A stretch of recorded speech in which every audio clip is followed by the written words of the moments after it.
Welcome, welcome, welcome, family, to Let's Talk Podcast. I know that was a little graphic for some of you guys. It's a little graphic for me too. If y'all can hear me, first and foremost, let me know y'all can hear me. Let me know y'all can hear me. Hit a one in the chat if you guys can hear me. I'm really excited about today's show. As usual, you guys know I'm excited about every show. I hope you guys, all right, good, good, good. You guys can hear me perfect. So today we're going to be talking about Freaknik. For you guys who don't know, we'll do a quick tutorial.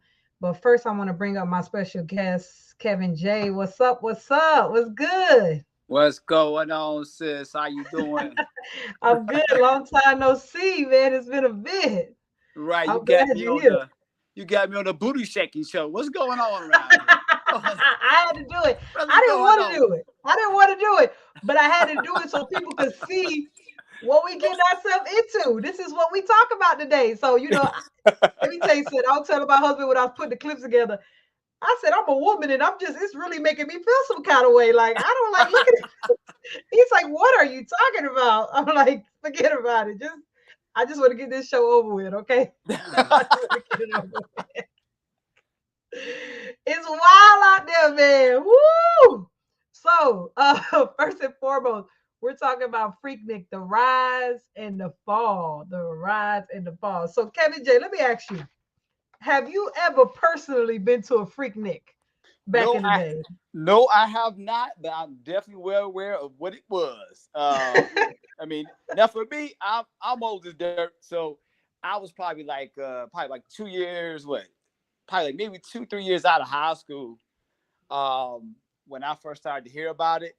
And I mean, the first thing I think about is the loop dancing music, right? You got the alcohol. I think I seen it in that clip. I think I seen Luke. You If I'm saw not it. for Yeah, for a he quick was there. second. Yeah, for a second. I believe he was there. Yeah. Yeah. So, so he said most people should know about Freaknik. Oh yeah. You should know about it. But for people who don't know, we're going to just give a quick tutorial for people who don't know. So Freaknik is an annual spring break festival in Atlanta, Georgia. It primarily is attended by students of historically Black colleges and universities. It began in 1983 as a small picnic in a public park near the Atlanta University Center. It was sponsored by a DC Metro Club for students who could not afford to return home for spring break. So there were students who couldn't afford to go home. So they decided, you know what?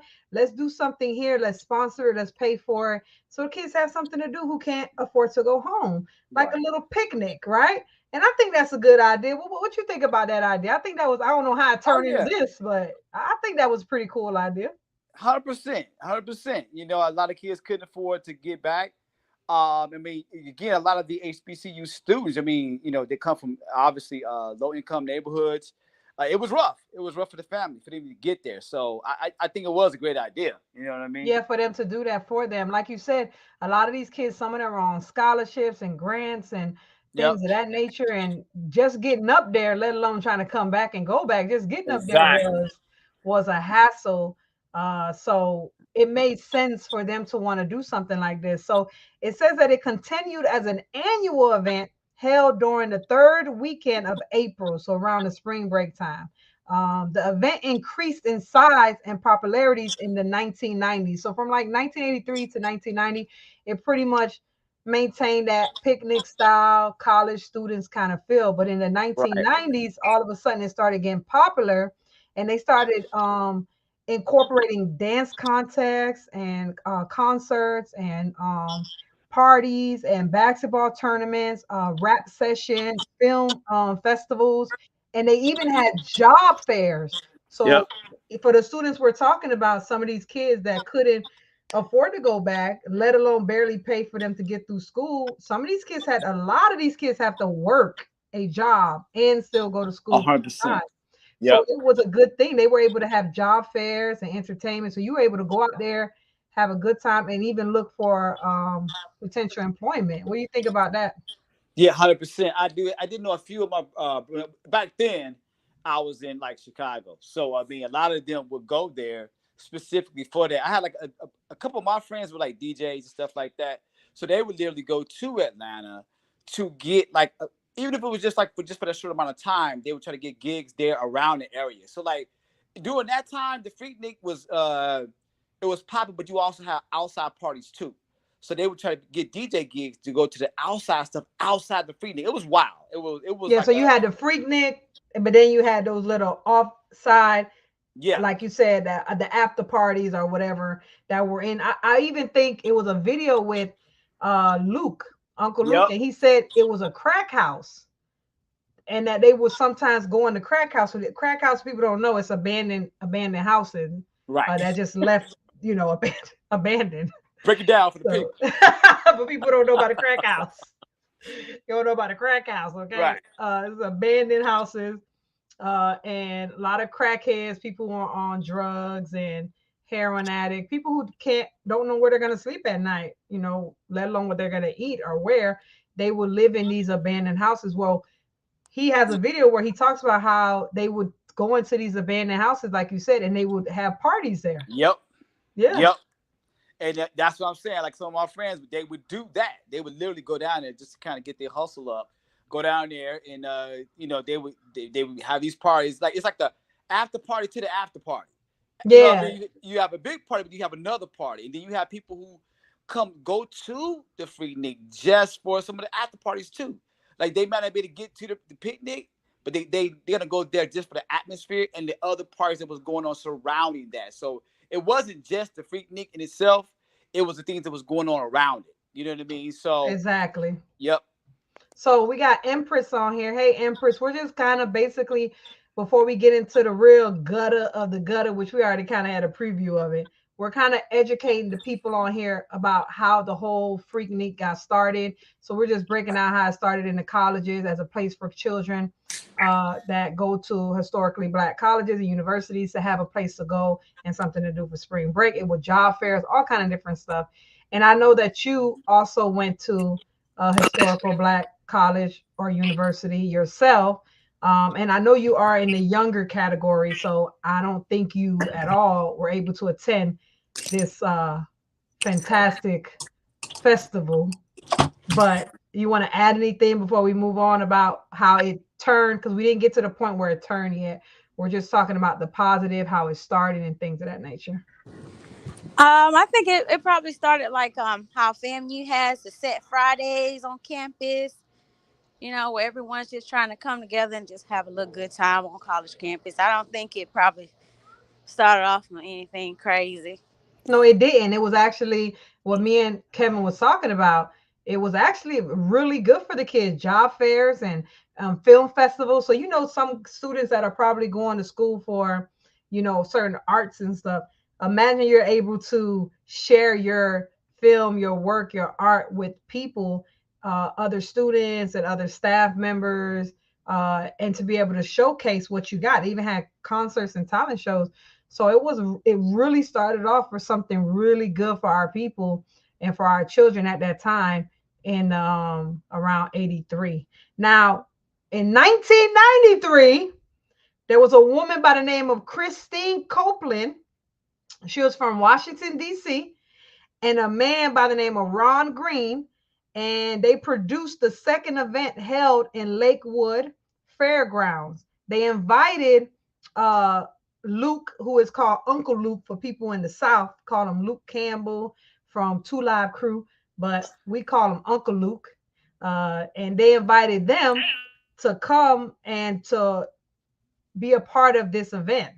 Then on top of that, these two people, they decided to invite non-HBCU people and begin to incorporate nudity and wild parties.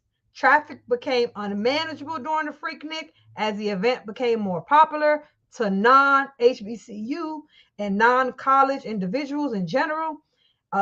There were reports of violence, looting, and even sexual assault. So what do you guys think of that big turn? How it was so wholesome and so clean, and it was really, good for the kids. Now all of a sudden, these two individuals, one of them from DC, decides, you know what? I want to invite Uncle Luke. And for people who don't know Uncle Luke, I'm gonna get into that in a minute, but I want to know, what do you guys think of that? this sister and this brother saying, and I don't even know if it's a sister. Let me not say that. I just know her name is Christine Copeland. I don't know if she's a sister or not. But what do y'all think of that? Well, I can go first if the sister want. Well, basically, if you go off the time and era, right? Go back to, so it's about what I would say, what 92, like 93 for me. That was like my senior year of high school, right? What was exploding at the time? Sexuality and rap music. That's what was actually exploding, right? That was the thing. And for them to do the whole Luke, we used to call Luke Skywalker. He had different names, but at that particular time, if you remember, that's what was big: sexuality and the exploitation of our women in rap video. That was the huge thing right then. That's why he was big at that time. So Yeah. look at where you're at. So you're in Atlanta. Florida's right around the corner, right? So he is extremely huge in that area anyway. So Yeah. when you think about it, at least from and I hate to say this, but from a marketing perspective, right? It was If you, genius. absolutely, because It was you an you you evil genius. it was an evil genius because you're inviting literally the right person at the right time. Spring break, you got. I mean, and of course, in that era too, music was just different altogether, right? And Luke was the bad boy too. Like his stuff was censored. Most parents was like they didn't, he was like the government was looking at him too, in terms of his music, right? And was it the Two Live Crew? Yeah. That. I mean, they were huge, but they was definitely like looked at as a big negative. So back then, the more negative attention you got in music, the more popular you were. And at that particular time, that's what was exploding. So to me, it was a genius move. You got a bunch of kids on break, ain't got nothing to do but to get in trouble. You know what I mean? So that's exactly what you want. You want a Luke, Uncle Luke, and a Two Live Crew. That's what you want at that period of time. So I'm just answering kind of off the period of time that I remember, and Hmm. when rap music was really exploding, that was actually huge. That part of it was huge. Okay. What about you, Empress? What do you think about that move? Christine Copeland and Ron Green deciding to make it non HBCU student individuals, not students, because they don't go. They could be students somewhere else, who knows? But they don't attend there, and they're coming, and now they're inviting somebody like Uncle Luke to the festival. Um, I don't know about too much about that. I know either way it goes, students typically, if you weren't You going don't know to, about Uncle Luke? no, I know about Uncle Luke, Oh, I'm about to of say. course. Oh, Okay, I probably know a little bit more than I should, but okay, I see the face. Okay, anyway, yeah, I don't know that. See, when it comes to college campuses and different things like that, even if he wasn't invited on the campus for that event, the students would have made a way to get to an event as such with Uncle Luke. They would set probably most likely set up some other areas to entertain it oh yeah. anyway. So you're saying that whether he was invited or not, he was gonna find his way up there. Yeah, yeah. I'm Okay. looking at that now. If it's somebody who the school can get on campus, if they can't get on campus, then you'll see them. They'll go to the clubs around the campus. You know, they'll go to different areas close by the campus to have an event if they can't get to the campus. Still to this day, even if they're not permitted to go. And with the way music is and the young group of people, they're gonna make a way to go and listen I to get, that you music know, to party. Either I way. get what you're saying. I get what you're saying. It like in your position is kind of, if I'm wrong, you correct me, that these kids are gonna find a way to get to it. Huh? So whether he was invited or not, it didn't make a difference.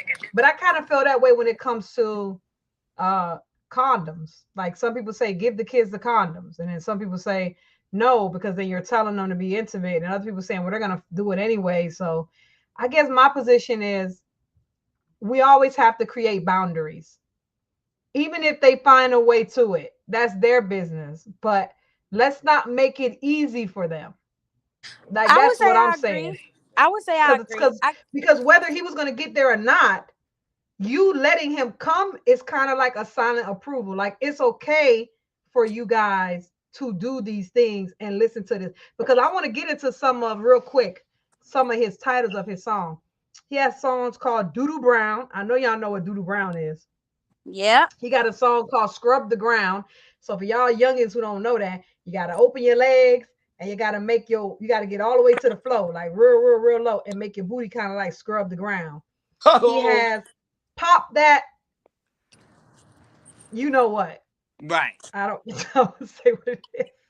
So he had people out there popping it. He got big booty um hoes. I didn't want to say it, but I didn't know another word for You got no choice. You got to say it. it. Big booty. You know what? He got another. These names are horrible. He got slob on my something with an N. I don't want to say what it is. Oh man. Yeah, slob on my knobs. Uh, yeah, this is children. Please, if any kids here, just leave now because you need to pee here. It's not.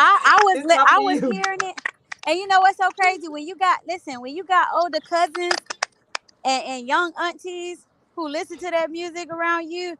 Yeah, I was listening to Doodoo Brown when I was 3 and trying to do the moves. I was doing the move. I was a Yeah, I was doing preteen. the moves I too. was I a ain't gonna lie. preteen. I was a preteen, like 12, 13, around that age. This is like, that's my age.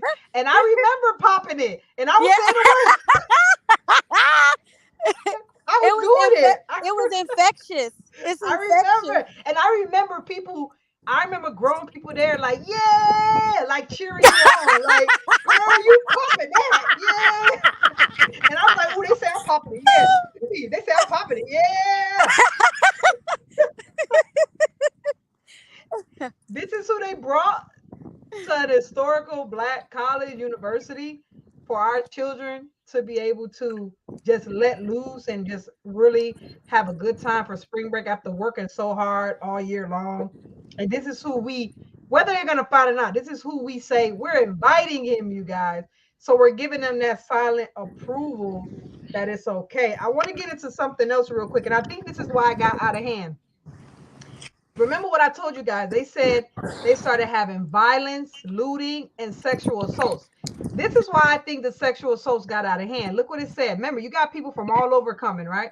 It said that the event became open to the general public and people from the United States, Canada, Caribbeans, and even Europe will come to participate in the 1990s. So you have people coming from other places. They're planning on going home. So whatever damage they do to our children at that time, our people, our community, it didn't matter. They was packing up and they were out once they were done. Not just that, it says that around 1990, the attendance was 300,000. Wow. That previous year, 1989, guess how much they had? 80,000. So they went from 80,000 to 300,000 in 1 year after implementing Uncle Luke and all this other stuff that they were doing. How in the heck are you supposed to be prepared for that type of event? Because remember, anyone who's ever run a business, had an event, anyone who's ever did anything like that, you pretty much go off of your prior year. Okay, last year, this is what we did. Based off the numbers, we're expecting this much, but it's really not that much of a big jump like this. So I think the reason that the assaults, the violence, and all that stuff took place was one, you had people from all over the world coming. And on top of that, it was just too much for any city to be able to contain and protect. What do you think of that, Kevin J? I think that's absolutely spot on. And y'all been talking about Uncle Luke, hey, but don't leave too short out because he wasn't too far from it either. My bad. Yeah, no, that definitely. Again, the explosion at the time, it doesn't surprise me at all. At least from what I can see, even from a distance, I never went, but just from a distance, you can see how it blew up. And I mean, you have people from every major city too starting to go. Not just I didn't realize it was people coming from overseas, like out of the country like that. But I knew everybody across the United States was going to this. So when you're from another state, just think about it for a second. When you're from another state and you go into another state, you know you ain't gonna be there long. You're especially as a youth, your entire mindset, It's your different. entire mindset is absolute. I hate to say criminal, but the thought process when you go down there and the intent, alcohol, drugs, whatever, music, and you have very little responsibility already in your plate. Most of these people are kids, right? Most of these people are young, very young adults, college age adults. They haven't even had a secure job yet. So the actual intent of this whole thing to me was it was I hate to say it, doomed from the start. If you're looking at it from this direction, you have all these people gathered at one place at one time. Nobody, everyone kind of has, I hate to say it, everyone kind of has an evil intent here. You know what I'm Mm-hmm. saying? So this is something that, again, was exploited, though. The people that was doing this knew what they were doing. Don't get it twisted. Like, when they did this, they knew exactly what they were doing. I remember like yesterday, they used to sell Freaknik t-shirts like right outside the high school.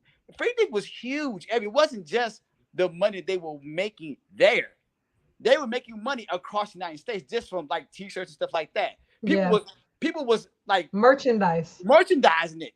You know what I mean? From everywhere though. Every major urban city, they had a Freaknik t-shirt around that time. So it wasn't just it was, I think it's something that is far beyond what we thought it was. Like the people who kind of like decide to exploit that, they Yeah. knew exactly what they were doing in the time period in terms of rap. Like you said, y'all, how old was y'all? That's a good question. How old was Okay. y'all was popping that Me, thing? me, You I know, think I had to be like, I think I was about 12 or 13. I like remember. 12 or And I 13. was, I was yeah. 3. And this is C3. So you see what I'm saying? So like this is what I'm talking about. Like you got you guys and like whoever your was your aunts, your sisters, or whatever. All this is how big it was. This is how big it was. So even with y'all, I mean, if for y'all it was just y'all dancing, it ain't a big deal. But when you go down to these places and you look at and everything is on the table, drugs, alcohol, music, and this is like for days at times, right? So the intent of this was to make money, but the overall outcome is exactly what happened. You're going to get these type of things happen because nobody really is in the proper state of mind, in my opinion.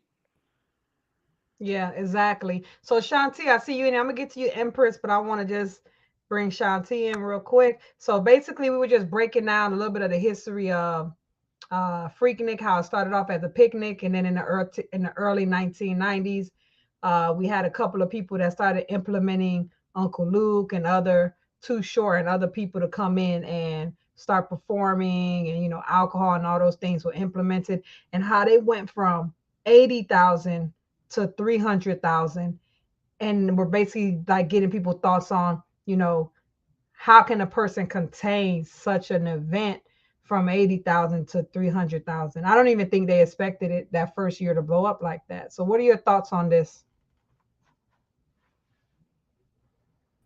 You there? Okay, she's there. Yep, I'm here. So I don't know much about like Freaknik. I don't know much about the history. I do know a couple of things. Like you said, the history is that it started in the late. Excuse me, it started in the early '90s.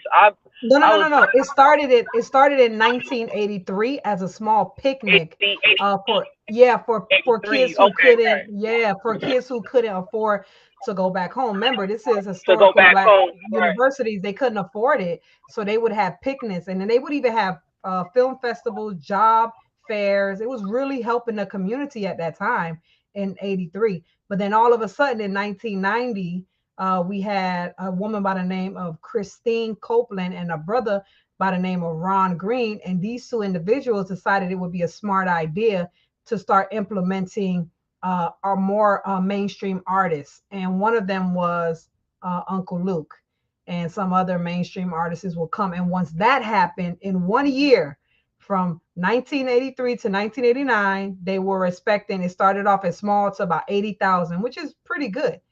But all of a sudden, when they Okay, started bringing Uncle Luke, it went from 80,000 in 1989 to 1990, 300,000 people in attendance came.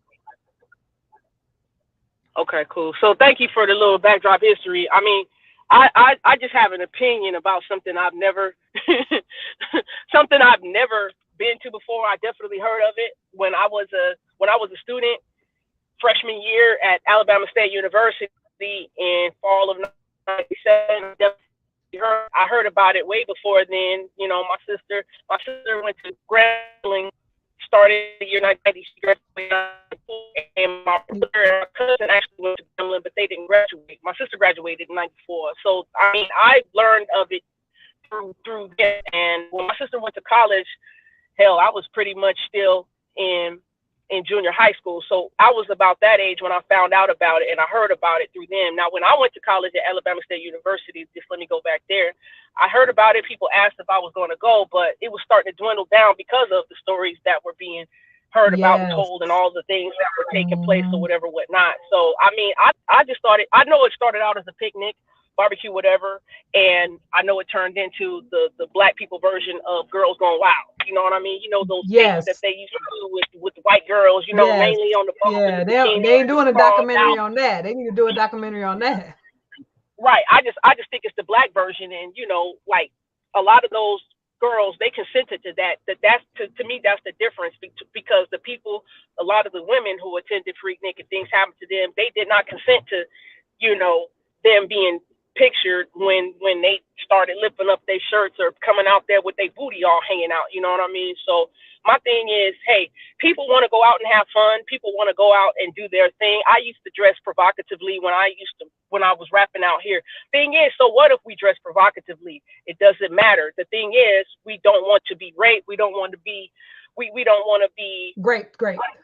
We don't want to be raped. You don't want to be sexually taken advantage of. You don't want to be sexually assaulted, but you just want to come out there and be on edge. You know what I'm saying? You do want to go out there and be on edge. People who dress like that, they know they're dressing like that on edge. I stopped doing it because actually, and I'm gonna wrap it up with this, I stopped dressing provocatively like that because actually a couple of times, like when I was not rapping, but I was in the club like that, somebody actually pulled down my halter top. They pulled down my top, you know what I mean? And definitely I was exposed. You know what I'm saying? I was exposed in the club. You know what I mean? So you don't want to have to go through that. But you have I stopped doing it because people couldn't control themselves. You know what I mean? No problem. You know, all you had to do was ask me, hey, can we go somewhere? You know what I mean? And you know, okay, cool. You know what I mean? But it's a lure to get you to the next step, which is, hey, ask for me to come with you if that's what you want me to do. You know what I'm saying? It's ask. Okay. But that's what I mean by like Freaknik. Freaknik, okay, cool, have fun, but it's never an excuse, and nobody ever wanted to go out there and be taken advantage of. They wanted to be on edge. They wanted to do all that young edgy stuff, but they didn't want to be taken advantage of. That's what I'll wrap it up right there with. Okay, so I want to get to you, Empress, real quick, but I want to make sure I understand what you're saying. So your position is that, you know, the difference between Girls Gone Wild and Freaknik was the Girls Gone Out Wild would consent to ripping their bras off and doing the stuff they were doing and get beads for it. When the Freaknik girls, you're saying that they just wanted to have fun, and not all, but a majority of them were being taken advantage of without getting that consent. But I want to ask you a question. I'm going to give you Empress. What is consent? Are you saying they should have been like, is it okay if I spread your cheeks open? That's what you mean? No. What I mean by consent is, hey, people see you out there with a camera. People see you out there with a recorder. Hey, we're letting you know that we're going to be video recording you, and this is going to be out on a mixtape, and this is going to be sold across the United States, or this is going to be sold across the world. Do we have your consent to go ahead and film or record or take a picture, whatever? Oh, so you're talking about, okay, so you're talking about, okay, so you're talking about filming and recording them doing the act. That part you believe they didn't consent to. Right, because I believe that's what this documentary is going to do, right? Nobody in this film pretty much got anybody to ask them, hey, you mind if we take a pic? Well, you know, I'm gonna tell you like this. The recording, a lot of those girls probably didn't know that they were gonna be recorded or they were gonna have that tape out. My brother, I'm gonna just put it out there. My brother has pictures. He had pictures of girls out there Freaknik, and they willingly took the pictures. Okay? That's what I mean. They willingly took the pictures. They knew what he was going to do with those pictures. You know what I mean? But he kept them for himself. That's what they were consenting to. Okay, keep them for yourself. I don't believe they were consenting to. Hey, you take a picture and then make a documentary out of it. You know what I mean? But he had those pictures. They were willingly taking those pictures. But besides that, I don't believe they consented to anything else. So there's a lot of particulars going on here that we don't know about. You So know what what I'm saying? percentage, what percentage you would say, if you had to guess, what percentage would you say hypothetically of the women did not consent to what you're talking about? I mean, I would say 50. I mean, Almost because half? I don't know because Yeah, I I know don't we know. don't know. And We're half saying and half. no, no, I know. We're guessing because we really don't know. Right. I guess for me, you could I think it's like some of the pictures that we'll be showing today, you can see them, like you said, whether you're gonna keep it personally or whatever, you're right. They probably didn't have that conversation like, hey, I'm planning on doing this, doing that. They probably didn't have that conversation. But a lot of them are posing in front of the camera, doing something in front of the camera. They know it's a camera there, they're entertaining the camera, Absolutely. and they're okay with that. Yep. So I think you're right. I don't think people actually sat down with him and said, "Oh yeah, I'm going to sell this or use it for a documentary in 30 years or something like that." I don't. I'm pretty sure Right. the majority of them did not know that. So I understand what you're Definitely. saying on that point. Empress, what do you think about what she said so far? Do you agree that these women were dressing this way and acting this way and doing these things, but the consent wasn't there? Yeah, I don't think, you know, social media and all of this here wasn't prevalent back then. So nobody knew that they were, like Doc said is saying, nobody knew that they were going to be exploited in this way for money. You know what I mean? For a documentary, nobody knew. And the crazy part is, it's not just women. It's also men. It's some men out there who are losing their jobs behind being out there, in uniforms. Yeah, it's a police officer, which we'll get to that. He's in Yeah. his uniform in the police car with another officer with a woman bent over, spreading her cheeks and her stuff, and they're posing. She's posing too. They all like this. She's It's like you're supposed to be and and, protected in service. What are you and, doing? and and he's on the verge of getting fired for that. Don't know how true that is, but He they're could putting end that up. out in He the. probably could lose his pension. All of that. And It's he been it's. he and it's the year of retirement for him. I don't know if he started working in '94, He better but retire if he now. did, Better I hurry mean, up. You better do it now. yeah, I mean, if he can, he probably got to wait 31 years. That's hurtful. But this is You what only I want got to one more know. year to go, and that comes up. Exactly. But this is what Hmm. I want to know. All these people that's talking about this, the men wilding out, the women, some of the women are, a lot of women out there saying, I'm a doctor, I'm a lawyer, I'm this, I'm that, I got sponsors, like this isn't right. Kevin J, I'm not seeing nobody warning the next youth. Like I don't see no men, nor I see some men say like y'all women should have thought about that, but I don't see women nor men really talking to our youth and saying, "Yo, do you want to be like this in 30 years?" What do you think of that? Can y'all hear me okay? I hear a lot of static. Can you hear me okay? Yeah, you sound good. Okay, cool. Yeah, first and foremost, obviously, people are that they want to protect their current lives, right? No one knew, and I agree with a lot of people in your comment section too. Like the people was there exactly, just kicking it. They had no idea. They didn't look, 30 years down the line and say, "Oh, somebody gonna see me shaking my butt or spreading my cheeks," as you say. I was over here dying, by the way. I was on mute. That was hilarious. But the whole thing is, when you honestly look at it now as a what they probably what in their 40s now. I'm you know closing up on 50. You're not thinking about that at that time. And the last thing you're thinking about is anything about the youth. They're all about trying to protect themselves, their jobs, and who they are as individuals now. And they're obviously going to get judged for something that they did back then when they were what hella young, like what, 19, 20, Yeah. what I mean? These were young adults then, right? They didn't know, a lot of them they were just going to have a good time. They didn't look 30 years into the future and say it's gonna be a special lot about y'all. no, no one seen this coming. You know what I'm saying? But Nah. in this day and age, I would think that all parents, and this, because of social media and IG, all the stuff that we got going now, of course, you're gonna have a lot more conversations about what you should and shouldn't be doing on camera. But back then, it was no way possible that for them to see this in the future and know that they're gonna get judged for this. Like back then, they're thinking that, hey, I'm gonna go out here for the weekend, whatever, and this is never going to even be heard of again. You know what I mean? They're not thinking this far ahead. But in terms of the youth itself, the youth was just doing what they were doing.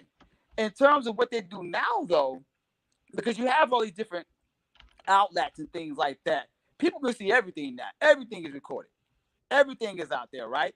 But when we're trying to make a comparison between that time then and this time now, it's not even close. There's absolutely no way that we can say to any of those youths at that time. None of them was really fighting against that. I mean, I'm not saying they want to get raped or anything like that. That's not what I'm saying. But I'm saying they were all there for the same thing. They was there to shake their butts, listen to music, drink, and have a good time. You know what I mean? And there's no way you can prepare yourself for something that's going to happen, 20, 30 years in the future, at least in my opinion. But that's why we should be living a certain way. We shouldn't like Shanti. I'm gonna get to what you said because I want to talk about that. Talking about the dressing provocatively, and I want to hear what Yeah. you guys have to say about that because I really want to talk about that because I'm like I'm 50-50 with it, and I'm gonna explain what I mean. But Shanti, I definitely want to have a conversation with you about the dressing provocatively. But before I do, let me play a short clip real quick. The clothing that a woman is wearing is not an invitation in any way. And yes, our clothing in a lot of ways communicate who we are to the world around us, and that's a great thing. But it's not communicating to the people around us that we want them to fuck us, or that we want them to talk to us, or that we want anything from them. And that was a hard concept, and that's a hard concept for most men to understand. My boyfriend, thankfully, is a very intelligent person, so he caught up really quickly, and he realized that, oh, this woman is just simply wearing something that she likes. Just because what she's wearing is revealing, it doesn't mean she's looking for sex. It doesn't mean she's a slut. It doesn't mean that she acts inappropriately around her children.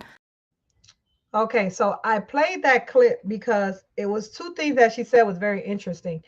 She said that though our clothing in a way expresses to people who we are what we stand for. We use it in a lot of ways to express ourselves for a lot of different things. Even when you brought up Kevin J about the t-shirts, them t-shirts was popping, them Freaknik t-shirts. So our clothing, it is a way to express to people who we are, what we are, and what we're into. You have goth clothing where people like to wear a lot of dark colors and hoodies and stuff. And people will say, oh, I get a goth vibe from you, right? And that's we're normal. We're like, oh yeah, you do got a goth vibe. And no one would get offended by that. Even when you look at certain jobs, right? If you're gonna go to a job interview, almost everyone would say that they would dress professionally. Why? Why are you dressing professionally? Why don't you just go regular?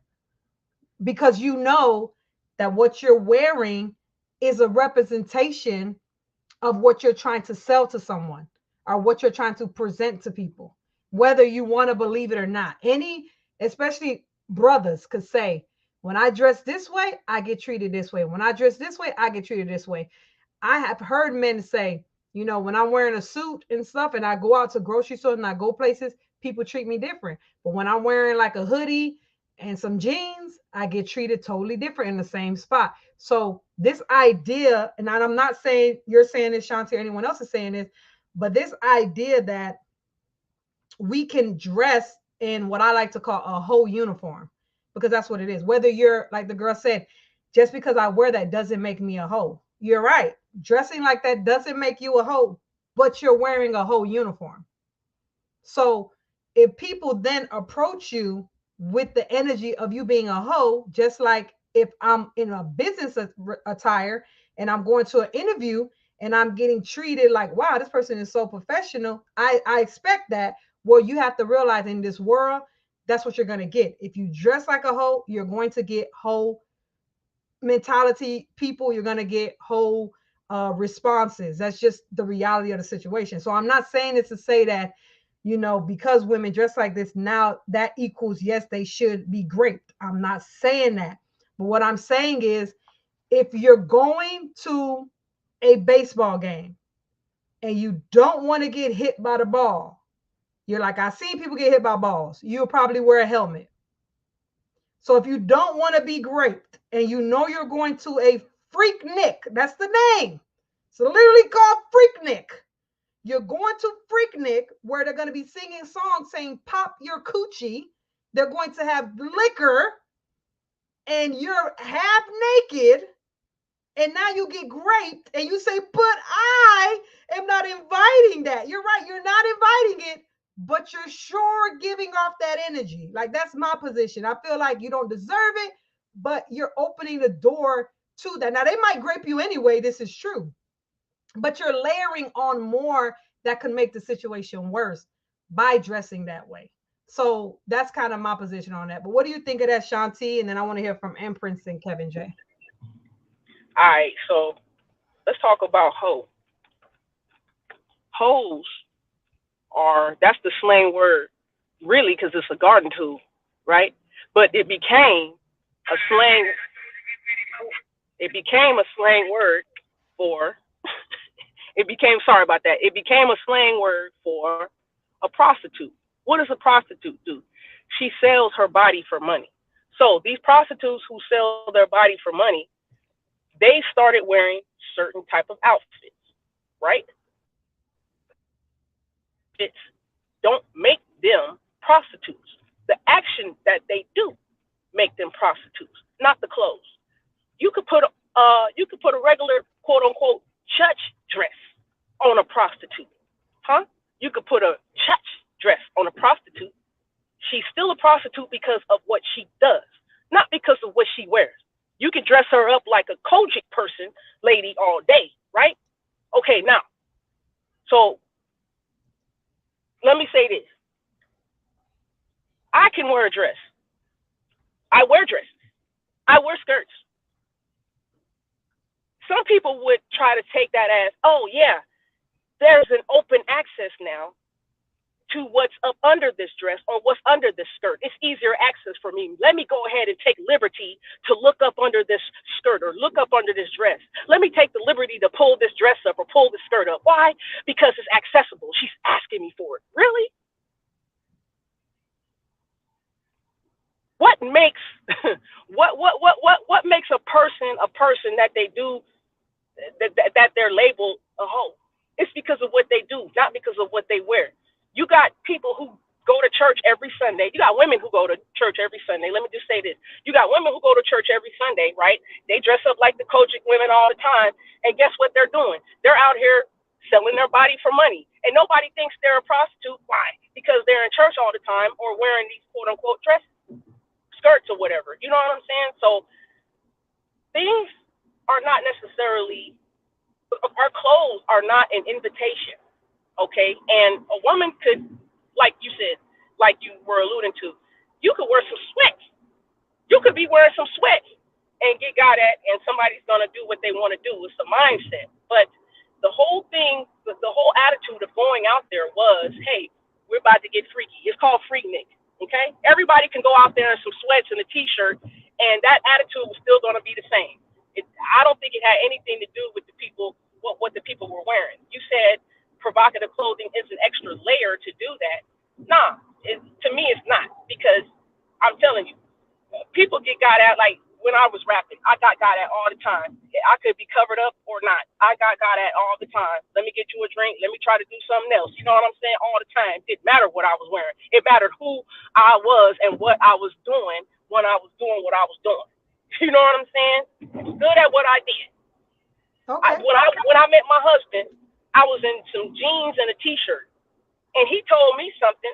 I'm not going to expose it here, but he told me something the first time he met me, and I was fully clothed.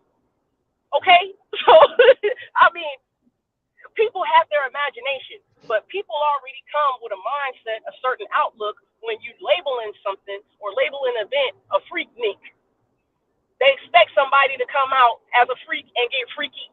That's what it is.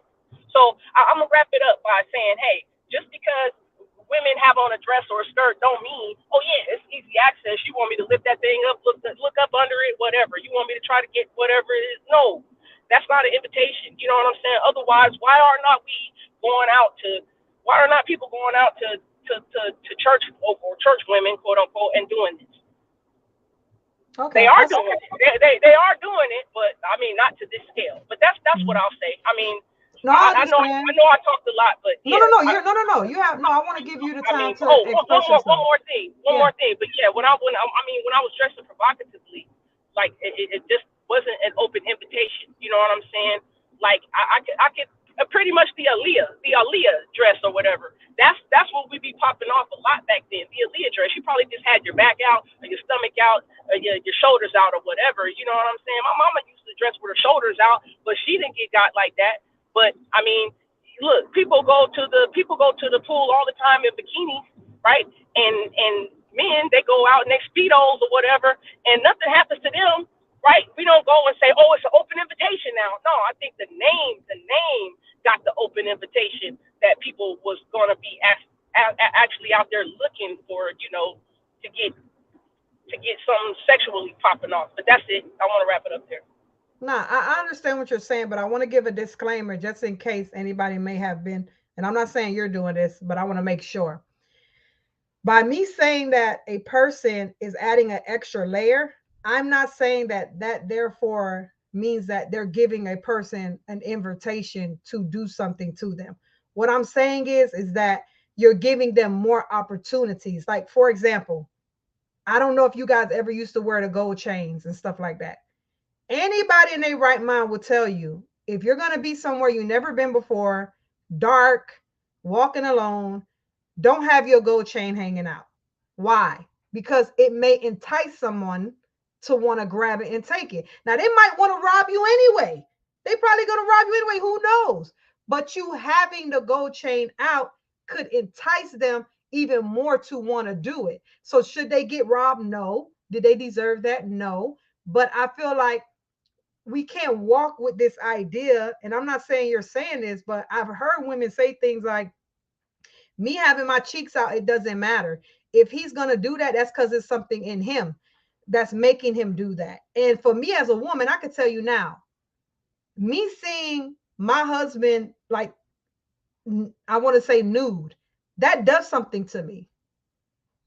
And it does something to me. So a man seeing women cheeks out, breasts out, and I'm not saying that this is an invitation, but what I'm saying is that what we have to understand as women, they're bigger than us, they're stronger than us, and in some places like Freaknik, it may even be more than us, possibly, because wherever there's women, men gonna come.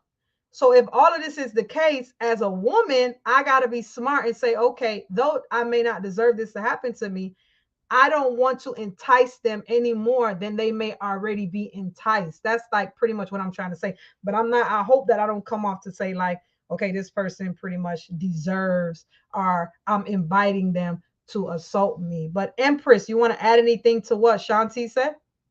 Or what I said? Man, y'all got a good conversation brewing up right now. I know now we got whole uniforms and church uniforms. That's all I heard.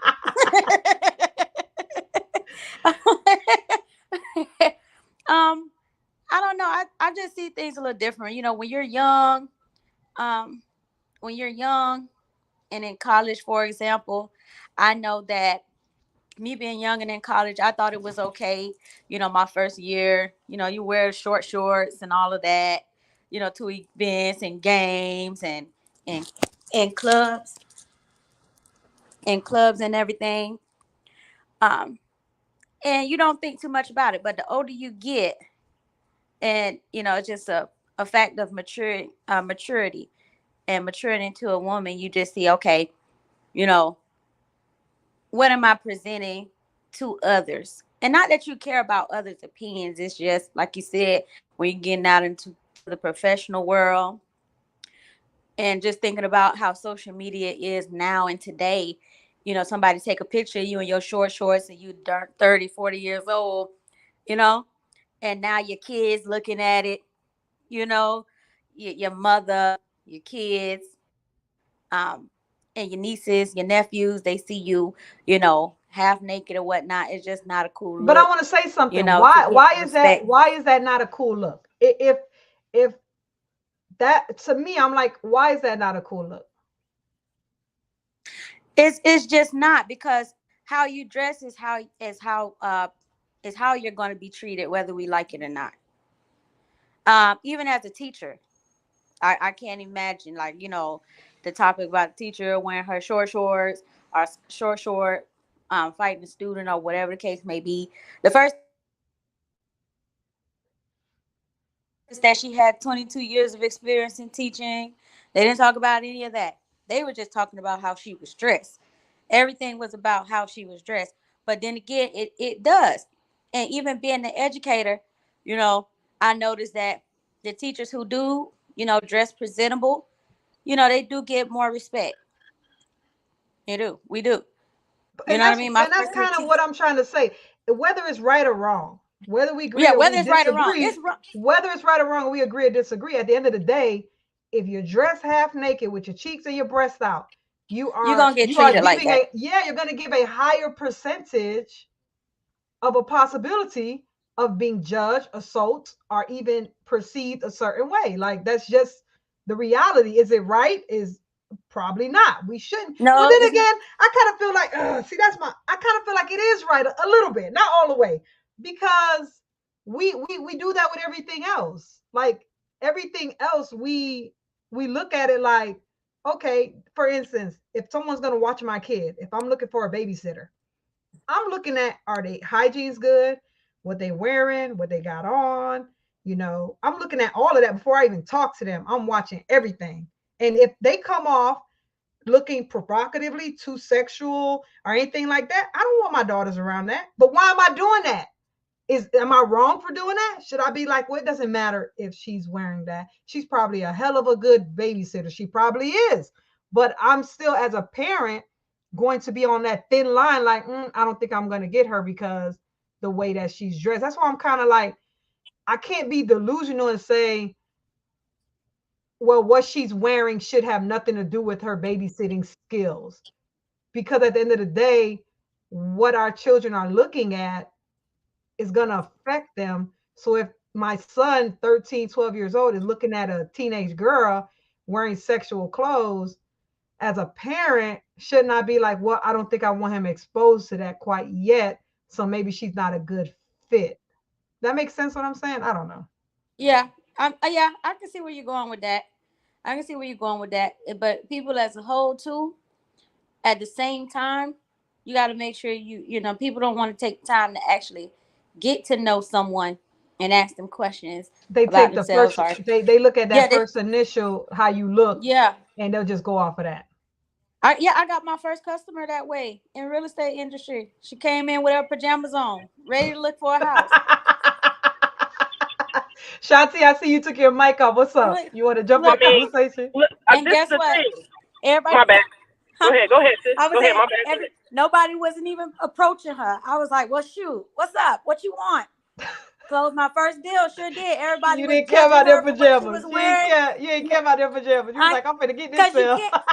Yeah, listen, you can't judge a book by its cover. You can't think like that, you know. And a lot of No, people got to I agree stop with doing that that. at the You same no, time. I agree. It's a level to it. You can't just first see someone and just say, "Oh, they're a loser." Like, are they not gonna do anything? Or they don't got no money. Like, cause I don't. Yeah, I agree with that. But Shanti, go ahead, jump in real quick, and then we'll get to you, Kevin Yeah. J. I was saying, people dress for the occasion. They should know what occasion is going on, and then they're gonna dress for the occasion. So, I mean, when you're going to the pool, nobody's gonna wear a suit and a tie to the pool, okay? But when Right. you go to the pool, you're gonna wear a speedo or a bikini. You know what I'm saying? That's what I wanted to say. Like, so you're talking about people go to a job interview. Your employer is going to look at you, yeah, because that's something for a job. Okay, if you're going to a pool party, you're not going to go there with a suit and tie and a church suit on. Okay, you're going to go with your clothes to get in the pool. That's all I wanted to say. Yeah. You're right. This So is that true. means, And that's why, but that's yeah, why I say, as women, knowing yeah, that we have people bigger and stronger than us, we should be thinking triple hard when we're going to places like this. If I'm going to go to Freaknik, like Freaknik, I'm going to go to another state, some cases another country. We have, according to the history, it was people coming from Europe, people coming from all over to these places. So I'm a woman coming to a place that I don't know, I'm not familiar with. I'm going to Freaknik, alcohol, drugs. I'm wearing something that's super revealing. I gotta think harder and double harder. Like, okay, if I'm going to this pool party, do I want to wear a two-piece with my cheeks and everything hanging out? It's a pool party, but should I do that knowing that I'm going to be in an environment that may not be the best for me? So what I'm saying is it's both people are accountable in a sense. The man is accountable, of course, for if he rapes her, he's fully accountable. But that woman gotta think extra hard, I feel, because it's weirdos out there. So she can't walk around with blinders like, well, I'm at a pool party, so I'm just gonna wear a two-piece. I feel like she gotta be like, yeah, I want to wear a two-piece, but I'm going someplace I don't know, so maybe I should put a cover over it. I don't know. That's my mindset. But go ahead, I mean, Shanti. this event was called this event was called Freaknik. don't Okay. go if you ain't no freak. Thank you. I put it back on mute. I agree with that. I'm fully agreeing. Kevin J, I got to get to you. So, what's your position on women? What is your position on women? Because that's what we're talking about.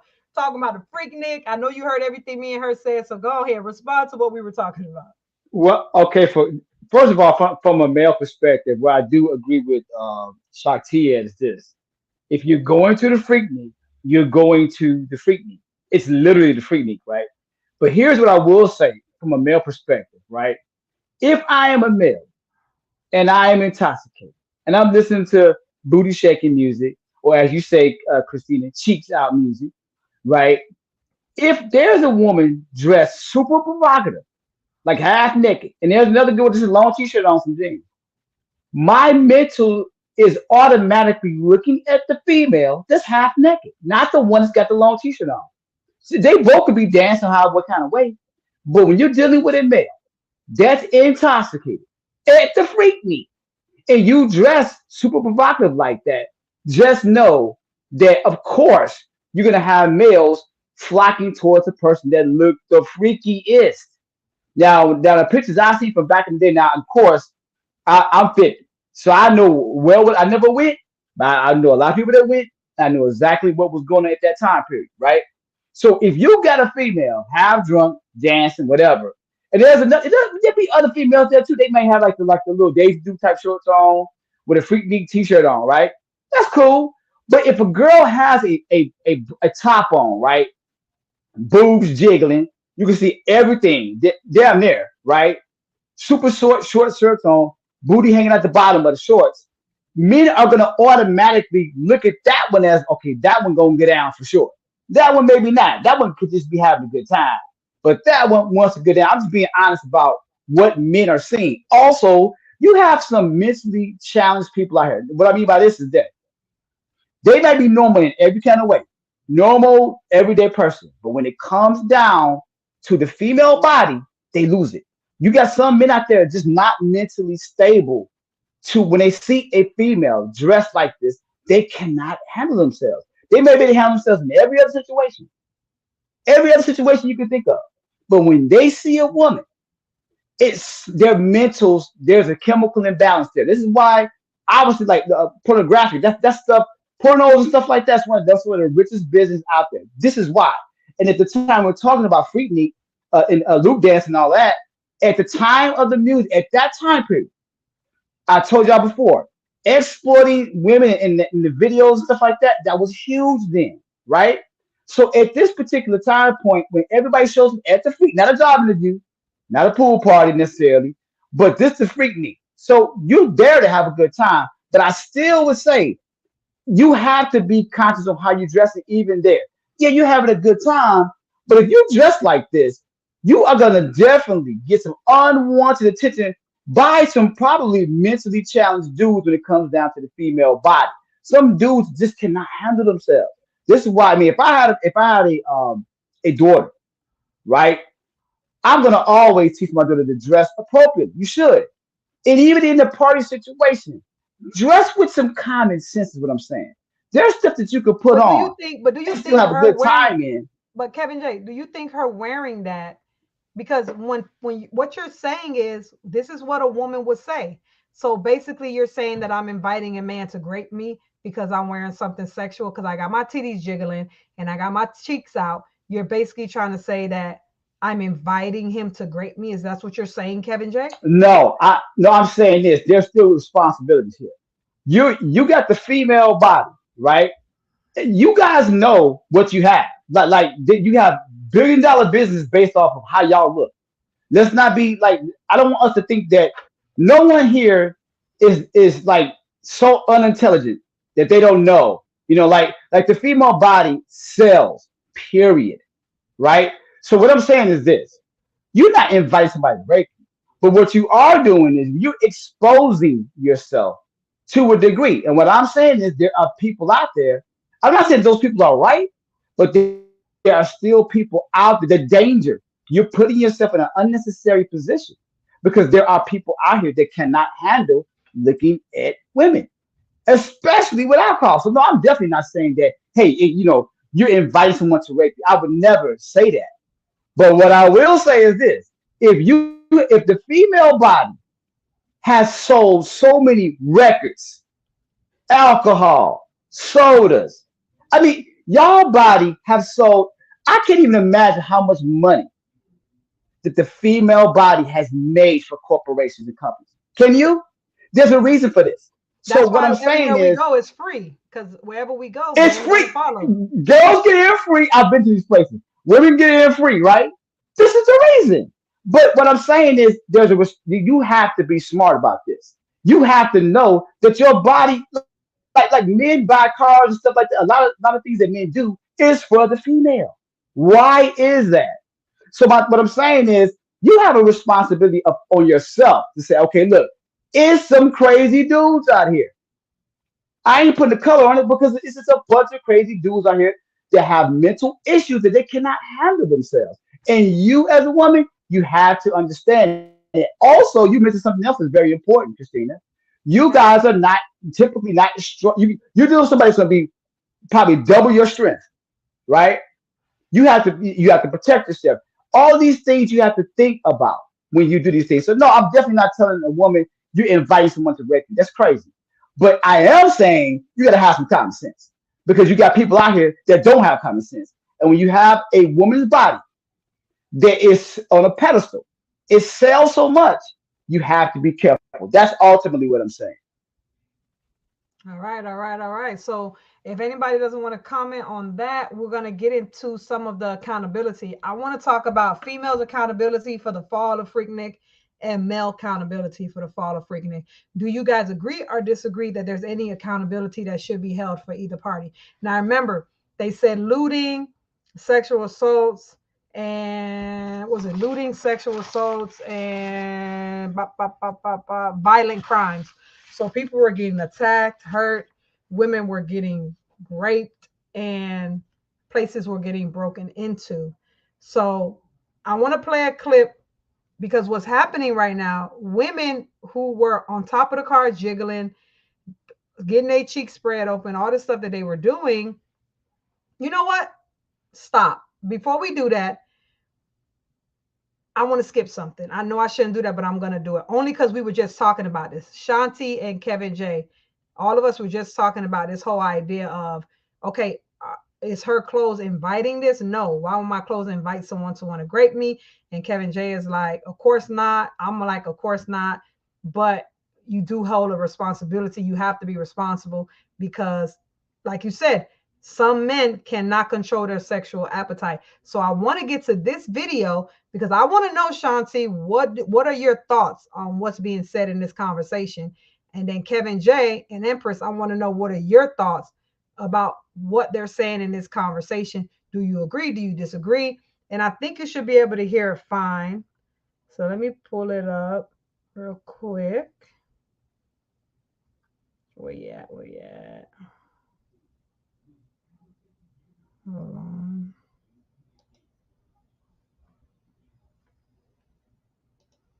Right here.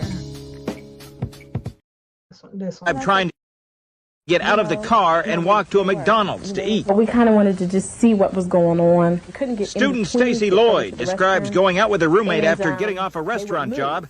Remember all that Freaknik traffic? She suggests traffic was part of a series of events that led to finding herself someplace she hadn't set out to be and in trouble. And some guy jumps into the driver's seat of the car. So we start fighting in the car. I'm going like this and drilling him in the chest and in the face with my feet. And so someone opens up the passenger door and pulls me out of the car, and they drag me on the ground.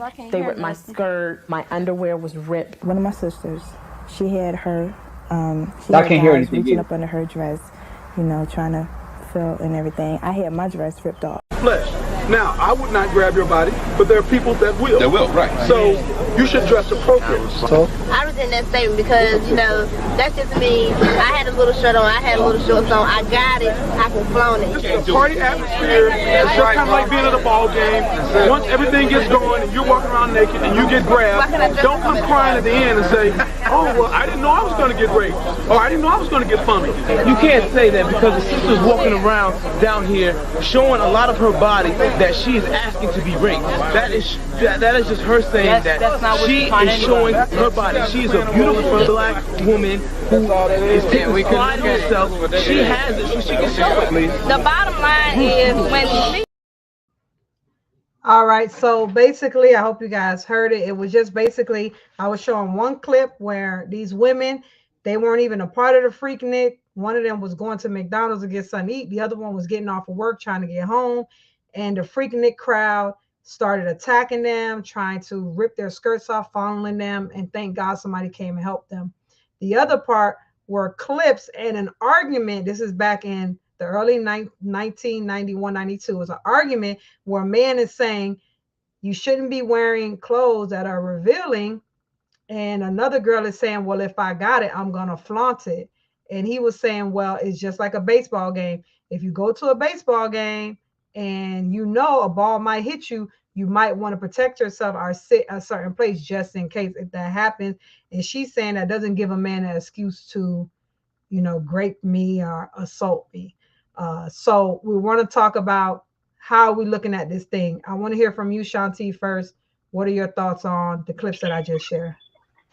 Yeah, there was zero accountability from both sides. Like, hey, you're wearing this provocative. Oh, okay, But let me say these things in a line. First of all, I don't know who drives and has their door unlocked. People are crazy. Drive with your doors locked. Okay, therefore nobody can come and open the door and carjack you or anything like that unless they break in the window. And if those two women had nothing to do with Freaknik, guess what? That means that the event, the name of the event and the event itself puts people in a mindset that this is what's going to pop off, right? Second, to me, in my opinion, if everyone went to the Freaknik dressed in sweats and shirts, right? Like long sleeve sweats, long sleeve shirts, these brothers are like, they're going to use the excuse of, well, you come to the Freaknik, what you expect. The thing is, they didn't know how to address it. They just used the first out that they could as an excuse to do something irrespectably. Okay, so like I said, they probably go to pool parties every summer and don't do that. They see women in bathing suits, swimsuits, bikinis all the time at a summer pool party, and they probably don't look at her like, oh, I'm gonna rape you or I'm gonna take you. It's the name of the event, and it's the event itself, to me, that's giving people the idea that this is what's popping off. Lastly, I want to say this. It's called Freaknik, for crying out loud. People trying to see how much of a freak you are, right? Thing is, when you put yourself out there, All you got to do is ask, like, hey, you want to go over here to the corner? You want to go over here behind? You want to go over here to the car? All you got to do is ask, because guess what? If people know they coming to an event called Freaknik, people think they some sort of a freak, or can handle any level of freakiness there is. You know what I'm saying? If they go to an event named that. So there's this thing where some guys and girls act like they can't just ask somebody who coming to a freak Nick, hey, can we go somewhere and pop it off? You know what I'm saying? I'm saying this because look, I was in the rap game, and that rap game is like Freaknik every day. Okay? It's Freaknik event all the time. All you gotta do is ask. Because guess what? If somebody puts themselves in those events, in those situations, they're probably already with it. Okay? They're probably already with it. All you got to do is ask. These people just ain't got no damn game. They ain't got no game. They just think it's a free for all to go take it because it's called Freaknik. Nah, you ain't got to take it, brother. Have some game and ask. Have some game, sister, and ask. Or, get at somebody. You know what I mean? But, like, there was no accountability. Like, there's no accountability to be mature about being freaks. All y'all some freaks think y'all popping level at the highest level of freaktivity or freakivity there is. You know what I'm saying? I'm making words up, but that's just what I got to say about that. So I want to make sure I understand this. So when it comes to the women that were being raped and the violent crimes and the looting, are you saying that both parties share full accountability? Only one party share? Like, what's your position on that? The people who were responsible for doing those things should take ownership and accountability for those, right? Okay. People who want to come out and actually go to Freaknik for what Freaknik is and not be looting, they're not taking place in violence, they're not taking place in opening car doors and pulling people out and trying to get them. The people, that's probably a small percentage, so the people who are doing those criminal activities, they're the ones who should own the ownership for that. The accountability. So that was the first clip. The second clip were women who were, as you could clearly see, they were full participants of spreading their cheeks, slapping them up. Now, as far as intimacy, they probably didn't want to go that far, but it ended up being great. Would you still hold that same position that you could spread my cheek, you could do all that, and I didn't say you could rape me? Would you still say that the man still has a full 100% accountability? Yeah, he should have. Yeah, because guess what? She's telling you what she can do. She's telling you what boundaries there are. She's telling you you can rub, you can smack it up, flip it, and rub it down, but you just can't do this other stuff. Okay? Now, my thing is, hey, dude, if she don't want to go do it, go to the next freak out there who possibly want to do it. The thing is, there's a bunch of people out there. There's a whole bunch of number of people out there. Just go until you find a person who want to meet you on that same level you at. You know what I'm saying? But a person is telling you their boundaries. She's telling you you can smack it, you can spread it, but that's it. But the thing is, just because she said no to going further, don't mean the next girl is possibly going to say no to going further. But if you closed mouth don't get fed, go ask who's willing to do that. Because guess what? There were probably plenty of other women willing to let you go further, and vice versa. That's it. All right. So Kevin J, I want to get to you then, Empress. So Kevin J, I showed you two clips. I showed you the first one. These are regular college students, one from work, one going to get something to eat, and they got attacked. Thank God they got saved. The other group were women that were full participants, smack it, slap it, twist it, twirl it, but you can't grape it. Who holds the accountability in both situations? Is it 50-50, 20-30? What's your position on this? Obviously, in the first situation, they didn't know what was coming. I mean, yeah, you should obviously shouldn't have the door open either. That's common sense. Again, some of these things are common sense, but even if you don't have the door, you're not expecting somebody to, assault you. You know what I mean? You're just trying to get to and from. You ain't got nothing to do with the situation. I don't think the people that got violence done to them, they're not responsible for that. I mean, even though you do have to have a little common sense, but still, I don't hold them, to there's no responsibility on their part, in my opinion. The other situation, though, when you're doing that, I mean, like, here's the thing: you got strip clubs, right? Strip clubs got the same type of rules, or you get thrown out. Like, you got most strip clubs. Hey, you can Some may allow you to touch them, some don't, depending on what strip club you go to, right? Um, you're there to watch. That's what you're there for. Freaknik in itself, I mean, this event is where boundaries are going to get crossed. Now, like she said, if it goes down, hey, I'm willing to do this, not this. I get that, but I still got to hold a little responsibility on their side. I'm talking about the second group because look, you're putting yourself in that position. You're not in a strip club. There's no security guards. There's no true borderlines other than what you just say. Where there was So if security you guards, but he was spreading it open, just to point that out. and he was right, I see that. But you you get what I'm saying? Like Security. that to me, both parties has to take some accountability. I would say 60-40, in my opinion. 60 part on the person that's assaulting though. You know what I mean? He has to take more accountability, 40% on the other person. I mean, you putting yourself again, you want somebody to smack it up, flip it, right? In this event, who has been drinking, and you're offering that too though. So you got to have both parties, in my opinion. They got to have some accountability on both sides to me.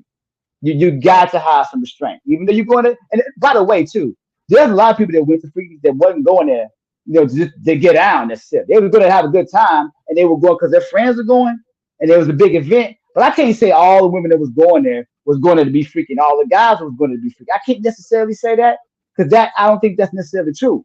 No, You going because your boys is we going. wouldn't. Yeah, You we would going because never your girls say. is going. Yeah, we'll never say all, but we do look at a majority. And when you Yeah, look yeah. at The numbers. when you look Yeah, at the evidence of the majority, they were all there to get freaky. Like the majority. yeah. It is based off of photos and videos and record. Not all, Right. not all, because there were some people, like you said, that were not there for that. They just want to go for the music or the performances and stuff like that. But Yeah, I knew people that went there.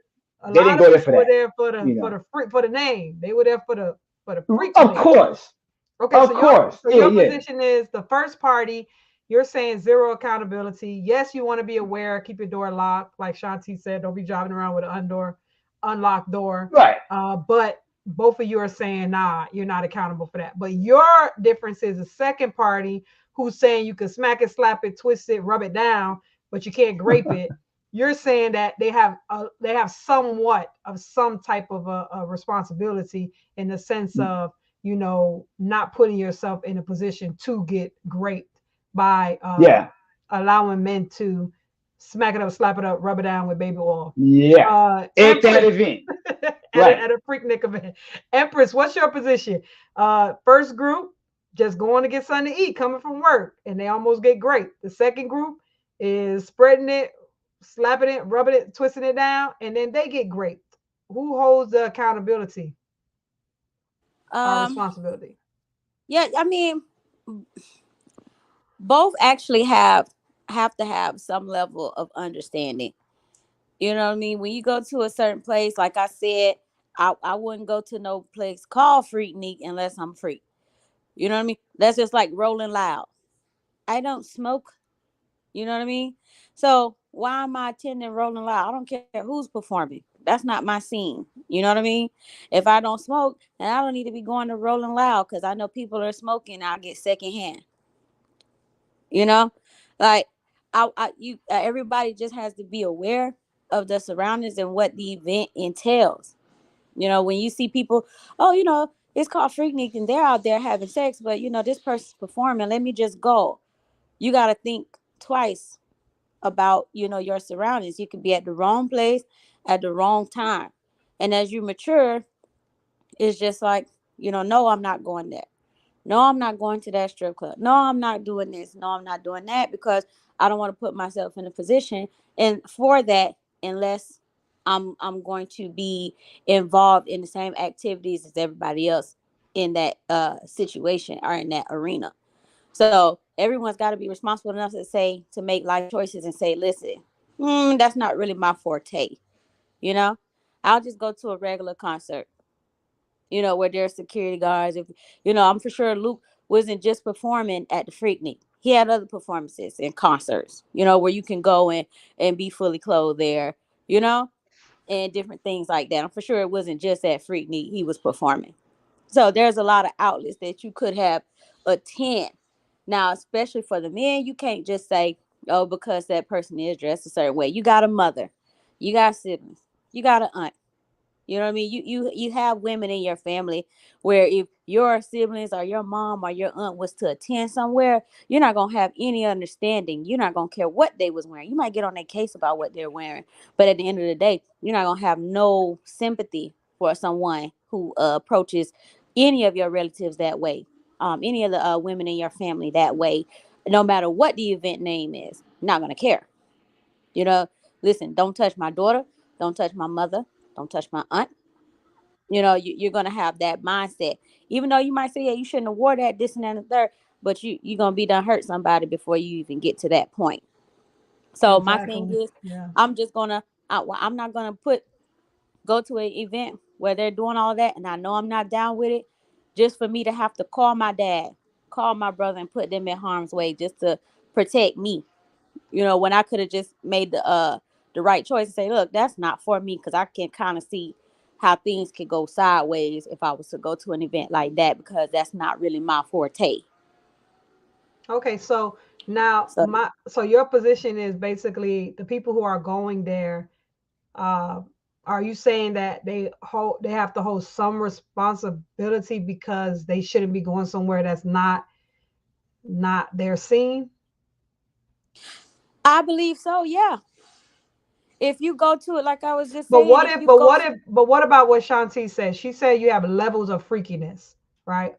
And some people are willing to go all the way, and some people aren't. So if I'm going to an event called Freaknik, which is freaks, and I'm a freak, but I'm not a super freak, and somebody is getting freaky with me, but now they want to get super freaky, and I'm like, no, and they go all the way because they want to get super freaky, would your position still be that they hold some accountability for that?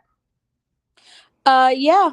Anytime you let someone enter into you and fill you up and everything like that, and you're not really interested in that person to be doing that for the beginning, you just playing around, or you already said, okay, we just chilling and vibing, you maybe made your boundaries clear, there's going to be a lot of people who you said, like, who are intoxicated. You're at an event where everybody's high, everybody's drunk.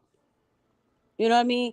And my whole mindset would be, no, I'm not even going, there's a possibility for people to cross those boundaries under the influence if you're being an adult about it and you're being mature enough to say, listen, I know how men think. Maybe not all men, but most of the men who's out there, I see what they're doing to the ladies. I see what the ladies are doing.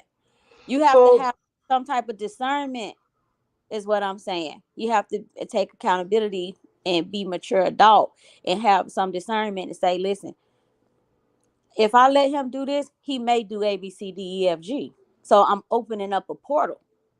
I'm opening up a door. Okay, so I understand what you're saying. So this is what I want to get into. We got into the accountability, and then I'm going to let all you guys have your final statements to wrap up your position. We talked about the accountability of the individuals that are participating in the event, but what about the people who are actually hosting, performing, especially the men?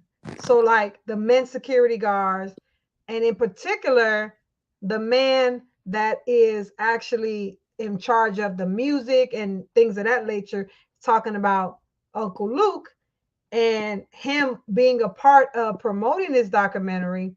Do you believe that he holds any accountability for all of the grapes that took in place, all of the looting that took in place, and all of the robbing that took in place? But before you answer that, Shanti, you're going to go first. I want to play a small clip. Yo, what up, y'all? Yes, the cat is out of the bag. I am executive producing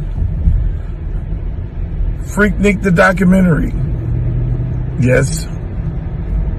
If you find or see your mother on there, it's not my fault. She should not have been shaking her ass on cars in Atlanta at some of my parties. It will be on Hulu. Yes, a national network. So her ass is not going to be missed. You now will find out where you got it from. Now, when I watched this, I was just disgusted. Every time I look at it, I'm like, oh, this old man, it's disgusting. Oh my goodness, why are you sitting there giggling and laughing? She shouldn't have been at my party. Like, bro, aren't you a grandpa? Like, what the hell? But Shanti, what's your position on this? Do you think that this brother has to hold any accountability for the things that took place in that era? No, because everybody there, even though they were young adults, they were still adults. Okay, so adults get to what? They get to make their own choices. And because you get to make your own choices, you're saying, hey, I'm good with the possible results of any choice I make, right? I do want to say, I have a comment about like what Empress said about opening portals. Because allowing a guy to smack it up, flip it, and rub it down pretty much, without going further. I think that should be a song. Right? It is. I mean, that's BBB. Oh, okay. Okay. That's from Belle Biv DeVoe. You know what I'm saying? I knew I I'm 44 years old, y'all. Okay, I'm 44 years old. Yeah, that's Belle Biv DeVoe. Thing is, that's like saying, hey, if I dance with you, right? If I dance with a guy, that opens a portal for him to just automatically want more. And back in like when I was in elementary school, like 5 or 6 years old, I remember my sister having a party at the house. And my dad allowed her to have a party at the house. This was her stepdad, so we don't have the same father, but there was a song called Freakazoid. I'll be a freakazoid. Come on and wind me up. Ooh, dance, baby. Oh, yeah, I know that. And that's when the freaky dances started. The dances where you rubbing up on each other like you doing something, right? It's pretty much like dry humping to a beat or melody or whatever, right? Yeah, it is. The freaky dance. Now, just because we did the freaky dance does not mean we were wanting to open a portal or was opening a portal to something further. But there is always a possibility for that. Thing is, we had the right to say what? No. We've said no plenty of times. I don't care if you got hard during this freaky dance. If I said no, I did not want to go any further, that's the end of it. Period. Point to the blank. So Luke is putting things out there for people who made choices in their adult life, and they looking at the result. Now, I don't know why in particular, this is what I'm saying lastly before you go on. Why in particular are these people wanting to have an issue with the documentary? Is it because they did not consent to being on the documentary because they're not getting paid? Like, what's the absolute reasons that these people have such disdain for this documentary? And the people who would have a disdain for this documentary are people like my sister's age, like my brother and sister's age, who have children now in their early 20s, mid 20s, late 20s. People like me. My mama was not out there, rest her soul, but my mama wouldn't have been out there. you know what I mean? Even though this started out in what you said, the mid 80s, 1983, yeah, right? They wasn't out there. My mama didn't have the opportunity to even go out the state to go to school. So Luke, I don't believe he's responsible, but he's taking advantage of an opportunity to put something out there where these people who made their choices, they did this. Luke didn't do this. He just an opportunist. So that's what I'll say. I'm done. Okay, so your position for this, to make sure I got it right, is that Luke, you would not give him a portion or any accountability when it comes to men raping the women, robbing the stores, and doing violent crimes. You're saying he's not accountable for that. No, Luke is an entertainer, okay? And he was up there promoting Doodle Brown. He was just up there promoting dancing. He wasn't promoting really any of that stuff, you know what I'm saying, past that. But he was just promoting pretty much, he was promoting stripper mentality. Put on the music and shake it. You know what I mean? That's what he was promoting. Now, anything past that, I mean, you know, maybe he was putting it, I mean, maybe he did. But the thing is, he's not holding a knife or a gun to anybody's throat. So grown people have to take accountability for their own actions and their own choices that they make. Luke is an entertainer. Okay, just because I listen to a song or watch a movie or have some form of entertainment, don't mean I blame the person in front of me. No, I could have turned that stuff off. I could have turned that stuff off, or I could have not went, or I could have not participated. Right? So that's why I say Luke holds no responsibility, man. Like, we like to pass the buck and we like to pass the ownership and accountability for certain things. Nah, we're not going to play the blame game here. I mean, Luke made music for people who was already into that. You know what I'm saying? That's it. Okay, so Kevin J, what's your position? Do you say that Uncle Luke, what we like to call him, would you say that he holds any accountability for the type of things that was going down at Freaknik? You know, I have kind of like two answers with that. I would say in the beginning, when I seen it going down, because again, I'm 50. I remember when everything went down. I wasn't there, but I would say it like this, and we talked about this actually in the opening, Christina. This was what people were doing, right?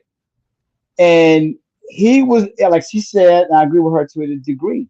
He is an entertainer, right? That's what they do. And like I said, sometimes a negative attention is attention nonetheless, right? That's still going to boost your sales, right? Now, all these years later now, he wants to capitalize off of the documentary, right? Someone put something out there, right? Sometimes Satan puts stuff out there, right, for you. And then you react to it off of your what? Your own lust. So do people blame Satan for things? Maybe, maybe not. But I do think he puts stuff out there for people. Now, I can't sit here and say, yeah, he's responsible for looting and raping and all that type of stuff. I can't say that. I can't really say that. But it does kind of make me look at him capitalizing off of the documentary in a certain kind of way. Like, because he put this out there, obviously, like you said, we talked about the promotions earlier, right? Like how much more money, how many more people were there when he showed up. Well, obviously he did that as an entertainer to make more money. It went from 80,000 to 300,000 right once he got on. Exactly, right? Okay, there's a reason for that. But see, like I said too, you put it out there, and like I said, negative attention is attention nonetheless.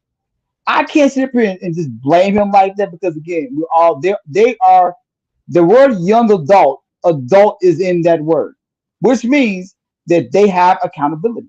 You are an adult. You're a young adult, which means you're still a little stupid, but you're still an adult nonetheless. However, him doing this documentary, right? It kind of makes me look at him a little sideways, but I can't honestly say that he has to take that type of accountability. I just have trouble with that. So your position is you do look at him sideways because you feel that you have to look at a guy a certain kind of way that wants to capitalize off of something so destructive to our people. At least that's how I see it. I see this whole event as just being destructive. It started off great, but I feel like it was destructive, and as you can see, it ended very gruesomely. So for him to capitalize off of that, you do look at him sideways. That's your position, but you don't give him. Yes. You give him zero accountability for the stuff that happened. You put that solely on the people who did it, correct? I would say 90-10. I would say 90. I have trouble giving him zero accountability because let's face it, right? The music is there. He know why people was there, right? I have trouble saying zero accountability, but he put it out there. It's kind of like this, like if you're someone who like look at I don't know who all your audience is, but I know I'm a follower of the Most High. Like, we do give Satan some accountability, right? Yeah. for putting stuff out there. So does the Most High. But the stuff that He puts out there is what on our own lust. Yeah, it's no So gun to we our better get head. Yeah, it's accountability no to a gun certain or knife. degree. Yeah, it's no gun or knife to our head telling us Exactly. to do these things. Exactly. So Yeah. that's how I'm kind of getting him. If that makes any kind of sense. I mean, if you're somebody who don't follow religion or that type of thing, you might not understand what I'm saying. But in essence, he put it out there for people to react, and he actually capitalized on the negativity, whether he wants to admit it or not. He capitalized on the negativity too, because again, negative attention is attention nonetheless. That's just how I see it.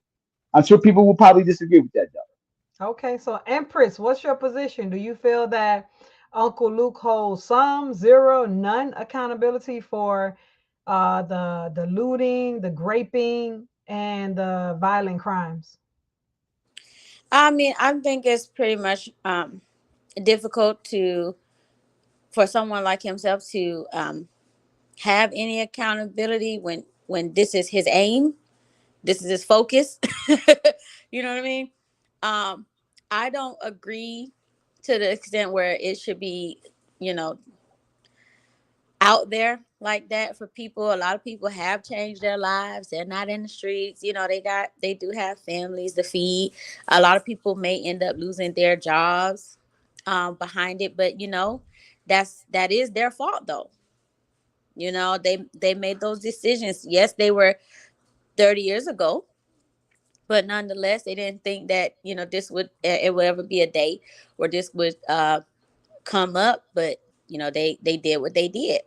So it's hard to, you know, try to put accountability on someone who is capitalizing, because they're not going to take any accountability no matter what nobody says, because that's their goal. That's their point.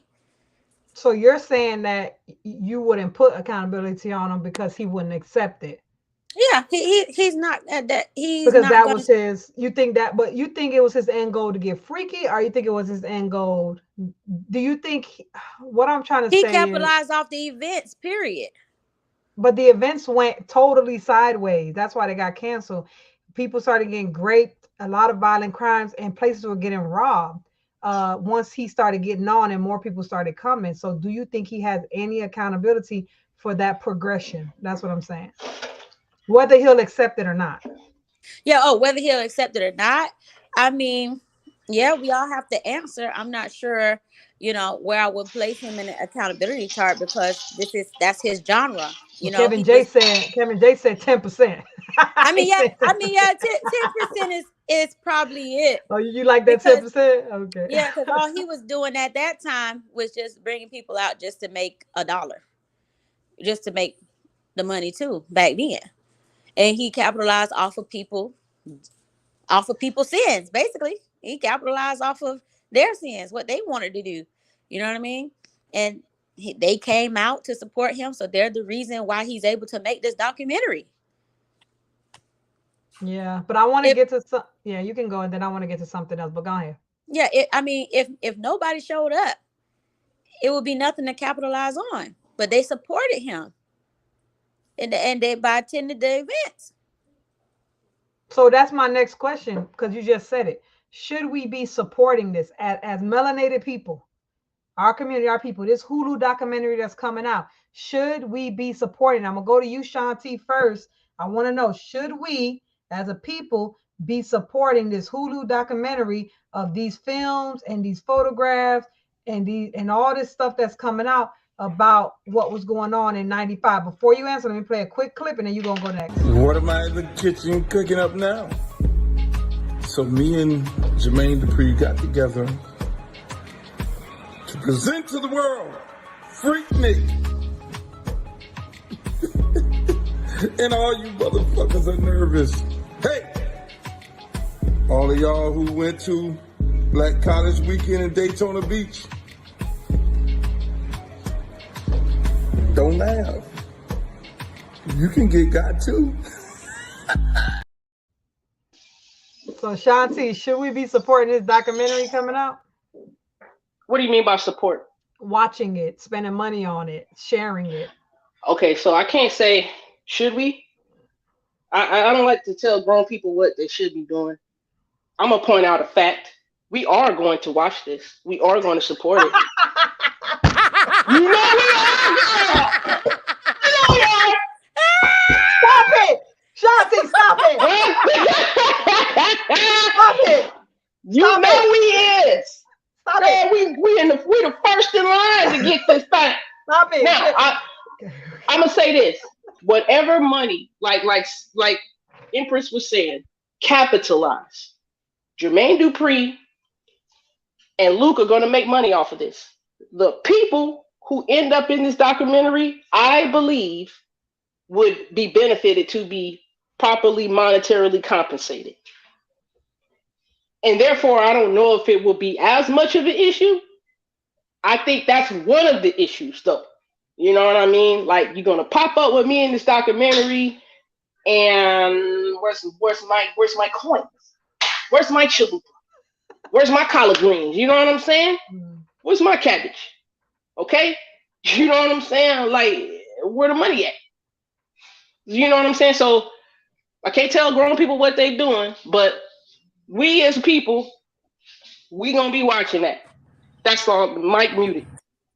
All right. I'm gonna get to you, Kevin J, but I want to get to Elijah real quick. So, Elijah, do you think us as a people should be supporting, watching, sharing this documentary?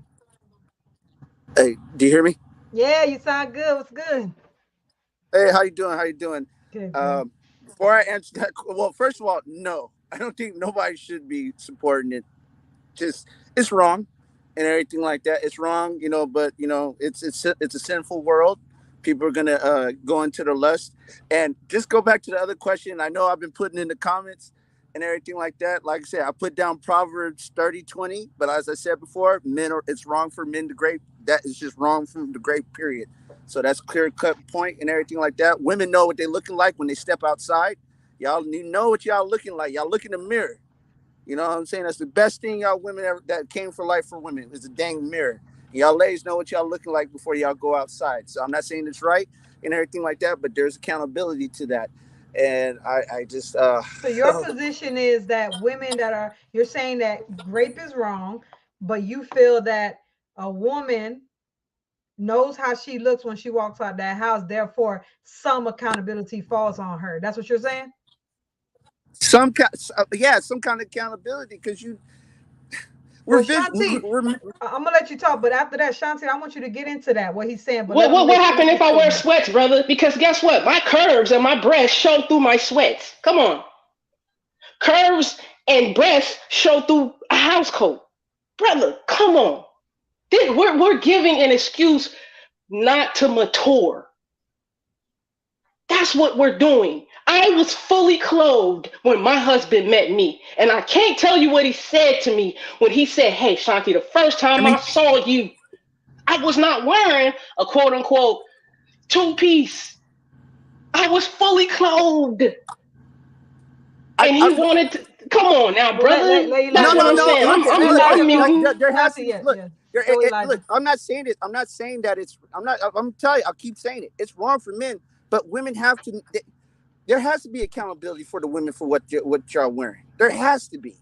Okay, so if we go out in sweats, and guess what? Women do get raped when they got a regular Kojic dress on. They got a skirt on. They get raped. They get raped. You know what I'm saying? So she's wearing a quote unquote acceptable clothing, sweats, pants. Okay. So are you going to say, oh, it's because of what you got on? No, it's because of you and your uncontrollability. Get some control of yourself, because guess what? Women get raped in whatever clothing they got on, bro. Don't say it's the clothing. I'm just saying that let Elijah go real quick. But there's going to be sin in the world. Okay. There's sin in the world. That's it. I'm sorry. Until Jesus comes back and corrects all this. I'm sorry. That's what it's going to be. I'm sorry. Everything. I hate that mothers go out there and kill babies and everything like that. I think there's all kinds of stuff that we don't like and everything like that. It's just. So is your position that? So what you're saying what are you saying to her to make sure she understands? I'm just saying that there's accountability on both sides. Yes, men need to control their urges. I will never deny that. You absolutely right. But at the same time, You can't just go outside. You can't go outside, and a lady can't go outside and dress and it's and you know, it's just wrong. It's just wrong. It's wrong on both sides. Why do you feel that a woman holds some accountability that's walking out the house half naked if something happens? Why do you have that? I just look at, if you don't want to, I look at, like I said, a fully dressed woman will still get attacked. I get that. That's not saying it can still, the possibility is still there. I get that. I'm not going to deny that.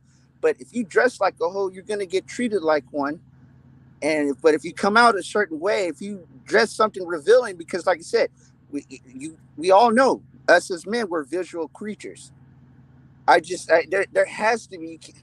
Like I said, it's the verse. It's that verse, Proverbs 30. You know, I'm not saying that you or anyone, but I'm just saying that such is the way of adulterous woman. She eats, she wipes her mouth, and says she's done nothing wrong. And that's that. You know what I'm saying? So I can't. You know, there has to be. It takes two. You know what? I'm gonna interrupt because my cousin was raped one night and she was fully clothed. That's why I'm upset. I'm sorry that happened. To any woman that happens to, she was fully clothed and she got raped. Come on, man. I'm not knocking none of that. I'm sorry that happened. I really, that's evil, and he's gonna pay. You know, they're gonna pay for that. If hey, not Christina, can I jump in there for a second? Yeah, let Kevin J go. Go ahead, Kevin J. Because obviously I feel the sister's emotion, but in the same token, I'm sorry right? that happened to your family, man. Absolutely, that's absolutely. I'm not trying to put nothing on that, but I want to slow down a little bit and let's think about this clearly, right? Yes, someone can be raped for the clothes. Great people, because like I said, great. I'm sorry, great. I keep saying great. My fault.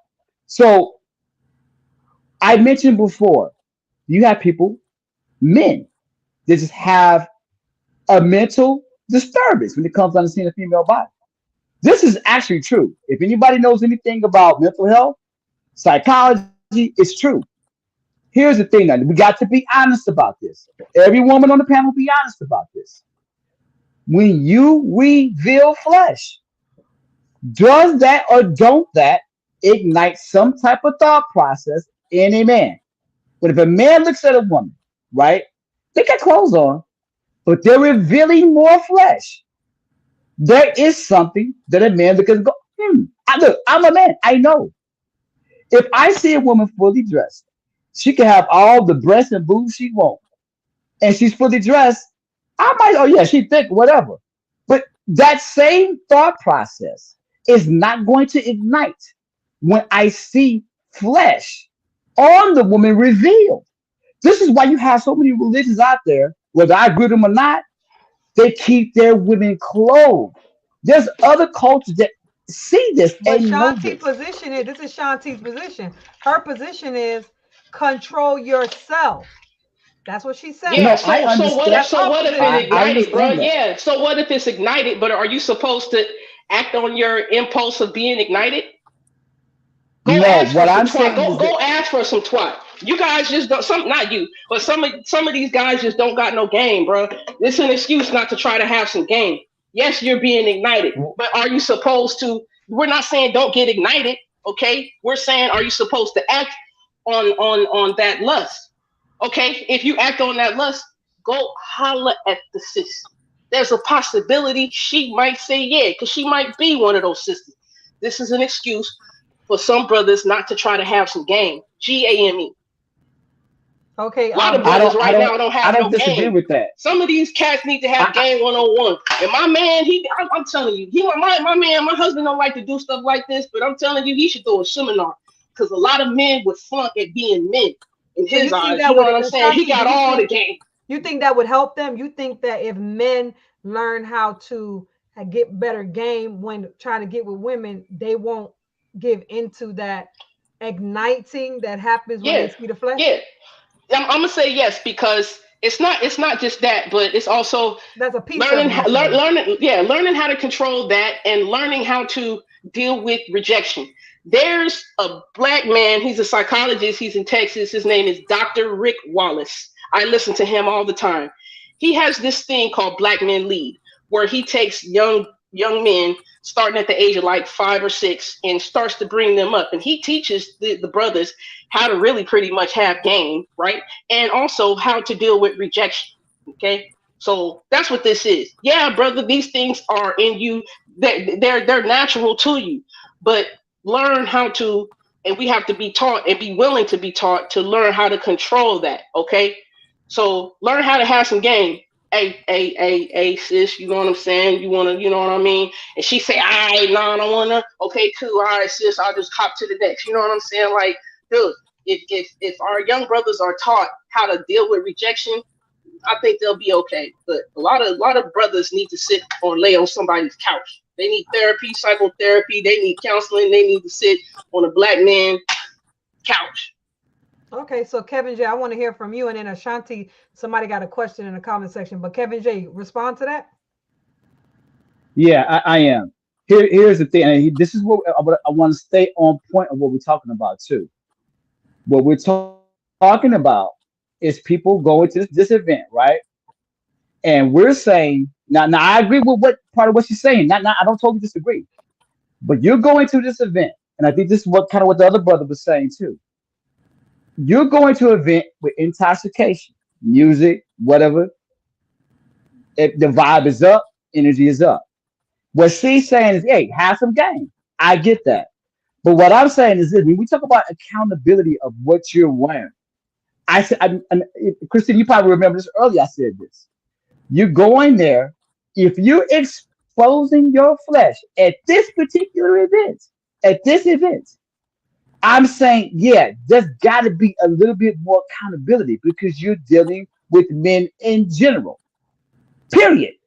Yeah, there's a lot of men that was there that got common sense, like myself. I ain't gonna grade for nobody.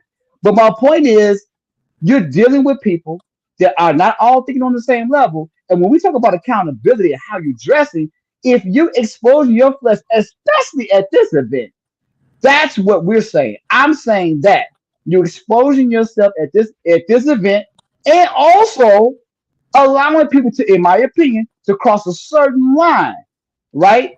Go open and blah blah blah, spread the cheeks, whatever. That's going. I mean, that's going well in to me.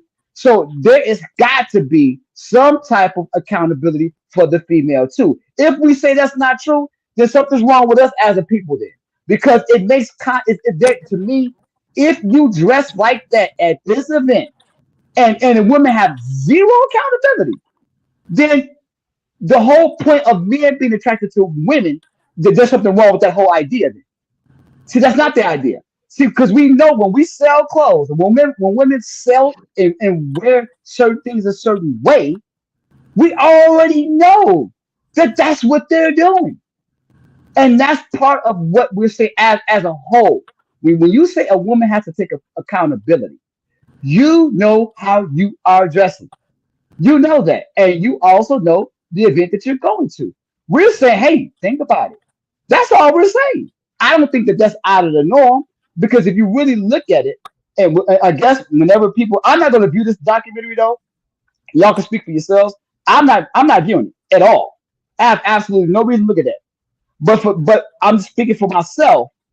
If you go to an event and you dress, and I told you this too earlier, Christine. There were certain girls that was dressed, they had long t-shirts on, maybe just some, like Daisy Duke, they call them Daisy Duke back then. Yeah. I mean, they danced having a good time. But then you had other women, though, that was far more revealing. Like the police car. Anybody's eyeballs are gonna go right to that person. Even females gonna look at that person too. Like, man, it's a normal reaction. So we can't allow like certain things that just blind ourselves when it comes down to this. We can't. I mean, we got to be at least level-headed enough to know. Look, if you see flesh jiggling, the opposite says your gender and the other gender is looking at you. I just want to be honest about that point. That's all I got. And I don't think Shanti has an issue with whether they're looking or not. I think her position is that if anything happens against her consent, that is fully on the person that took that consent away from her. Shanti, somebody has a question for you. I'm going to give it to you in a second.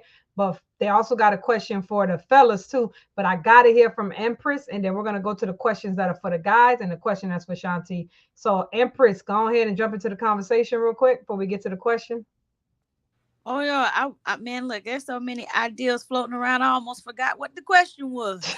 should we support and should we watch this documentary as a collective, as a group, speaking about our people, like in our community? Should we be supporting this? You know, the hypocrisy in this statement is that I might want to watch it because I want to see who was out there. You know what I'm but being nosy. But at the end of the day, no, we honestly shouldn't be supporting it if I'm keeping it real with myself. And just in the simple fact that, this is exploitation. And the fact that the matter that people were actually great at the event and all this extra stuff. And it's not like saying, you're trying to find anyone who was doing this or, to shed light on those situations that occurred during those events. That is a lack of accountability on his part. Okay, so I want to get to the question for you, Ashanti. So somebody asks, I would like to ask Ashanti something. If you walked into the, I guess, store naked, because I don't see him walk into the naked in front of a teenager. If you walked in front of a teenager naked, are you saying it's okay? It's only their fault if they lust after you. So if the person is in front of the teenager butt naked and now that teenager is lusting after them, are you saying that it's only that teenager's fault? The one that's lusting, not the one that's naked. Yeah.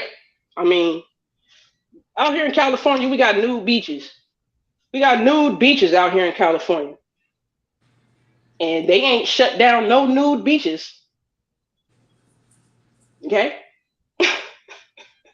Them people walk around bucket naked all the time. Well, they do have a little sand on them, if that counts. Right. Okay? Them people walking around naked all the time. And they ain't shut down them events. They ain't shut down them beaches. They walk around naked. And there's probably people out there lusting. Are we saying don't lust?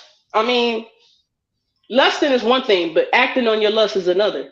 Then the way you act on your lust, let's take that into account. No problem. I mean, as somebody who was a rapper and out in the club scene, whatever, whatnot, definitely I lusted after, and other people lusted after. People who lusted after me, the guys would come up to me and talk to me. You know what I mean? And if I opened the invitation, that's what it was. But that the way he acted upon that lust is come ask me. He had enough game, right? Or I chose up, right?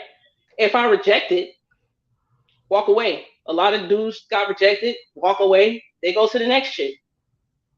You know what I'm saying? We're not saying don't lust. I mean, we're not saying don't lust. Those things are in you.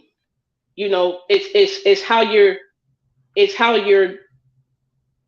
using your lust or how you're reacting or operating within your lust, how you're operating within your lust. So you would say that in this case, you would say that it's the person that's lusting after the naked. So let's say it's a girl, she gets butt naked in front of the teenage boy and he starts lusting and he gets aroused from that. You're saying that if he does that, that's a normal reaction. That's a normal reaction. You wouldn't say it's any fault of his, but correct. But if he was to take it further against her consent, this is when you're saying the fault solely goes on him. Correct. Or if he does anything against her consent. Because he's responsible for his action. He has his own brain. Every last single individual human being on this planet Earth has their own brain to make their own choices. So, I mean, yeah, there is cause and effect, but a lot of times we have to understand how we're operating in our effect. You know, we have a choice to make. Should I ask this woman? Should I ask this man? Or should I just do this, you know, this other thing? Okay. And the thing is, we have to look at the possible results of anything we're going to do. hey, if I ask this person, they might reject me. If I ask this person and they say no, I'm just gonna like come on now. The people know what's going on before they do things. They're willing to take the risk. That's why we have prisons. I mean, we have prisons because people do stupid stuff, illegal stuff, and they get caught. I mean, but guess what? They knew there was a possibility. The people in prison knew that there was a possibility that they were going to get caught because they knew what they were doing would land them there. Okay. My father is in prison. My father's been in prison since I was like 5 or 6 years old. He's not getting out, and he's not in there for murder. He's not in there for murder. He's not in there for no financial thing. Okay, I'm gonna leave it at that. That man knew what the hell he was doing, and I'm not making any damn excuse, none whatsoever.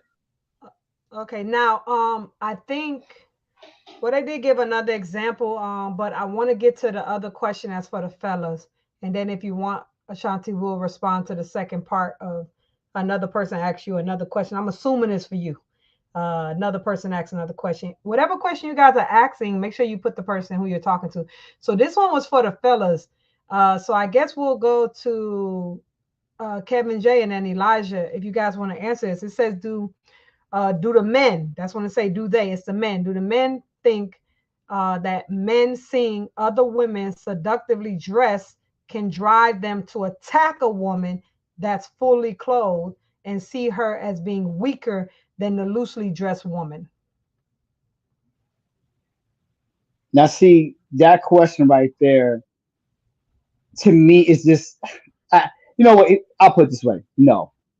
And the fact that that person had to ask that to me is kind of insulting. So you're asking me as a person on this panel, do I think that? No, I see women dressed provocative all the time. But what we're talking about isn't it? I hope she's talking about the event itself. Maybe that's why I'm kind of thrown off. Because I'm talking about the event. I'm talking about the people that's coming here. There are people that dress seductively. There are times and places that these things happen. Any normal grown man adult knows this, right? But what we're keying in on, and hopefully this is where the question is coming from. We're keying in on the event. Am I right, Christina? We're talking about the event, right? Not just walking down the street and see a woman cross the street walk with a nice, dress or whatever. This is what I want you to do. This is what I want you to do. I want you to answer it both ways. I want you to answer it if we were at the Freaknik, and then answer it if it's just an everyday person. Okay, obviously everyday person, no. If you go into an event, you go into a bar, a dance, or whatever, an event. You have, we see award shows all the time. Women have nice gowns on. They show some flesh. They cover some up. Whatever. No, I don't think that's going to generate just I'm going to go attack her. No, it's a Freaknik. People intoxicated, half drunk, half high. Yeah, look at the individuals. This is what I'm saying. When you go there to the Freaknik with some individuals, they're there to do exactly that, like the young lady said earlier. Yeah, of course. This is why we're saying, hey, you can have a little accountability. It's called common sense to me. But again, since I'm a male, I might be looked at as that's saying something negative, but not really though. Look at the events. If I'm going to some type of awards or whatever, there are people that be dressed kind of provocative there. It's not gonna mean because I'm gonna look at them and say, oh man, I'm gonna, as soon as she get around the corner, I'm hitting that because she's a weaker vessel. That just doesn't even make a sense to a man like myself at all. At the Freaknik, right? You get all these different things going on. That poses something different because now you have a totally different crowd of people you're dealing with. And on top of that, you also allow this person to grope you, right? Like you said, Christina, spread them cheeks at the Freaknik. I just think that you got to have some accountability for that. Yeah, and I think that's just common sense, in my opinion. And the person said that they weren't trying to insult anybody. They were just saying in general, because Shanti had given an example of people being assaulted while being mostly dressed.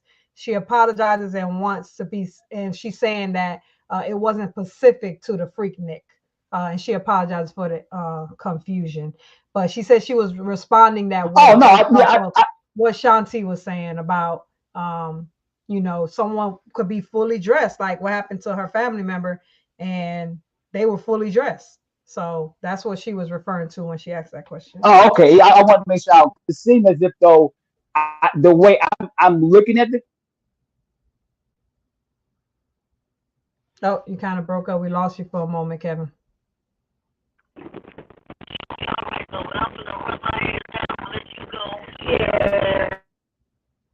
Yep. He sound like he in the Matrix. All right, Kevin, you might have to drop and then come back in. With that being said, you guys, we had the 2 hour mark. Kevin, you got to go out and come back in so you give your last final statements.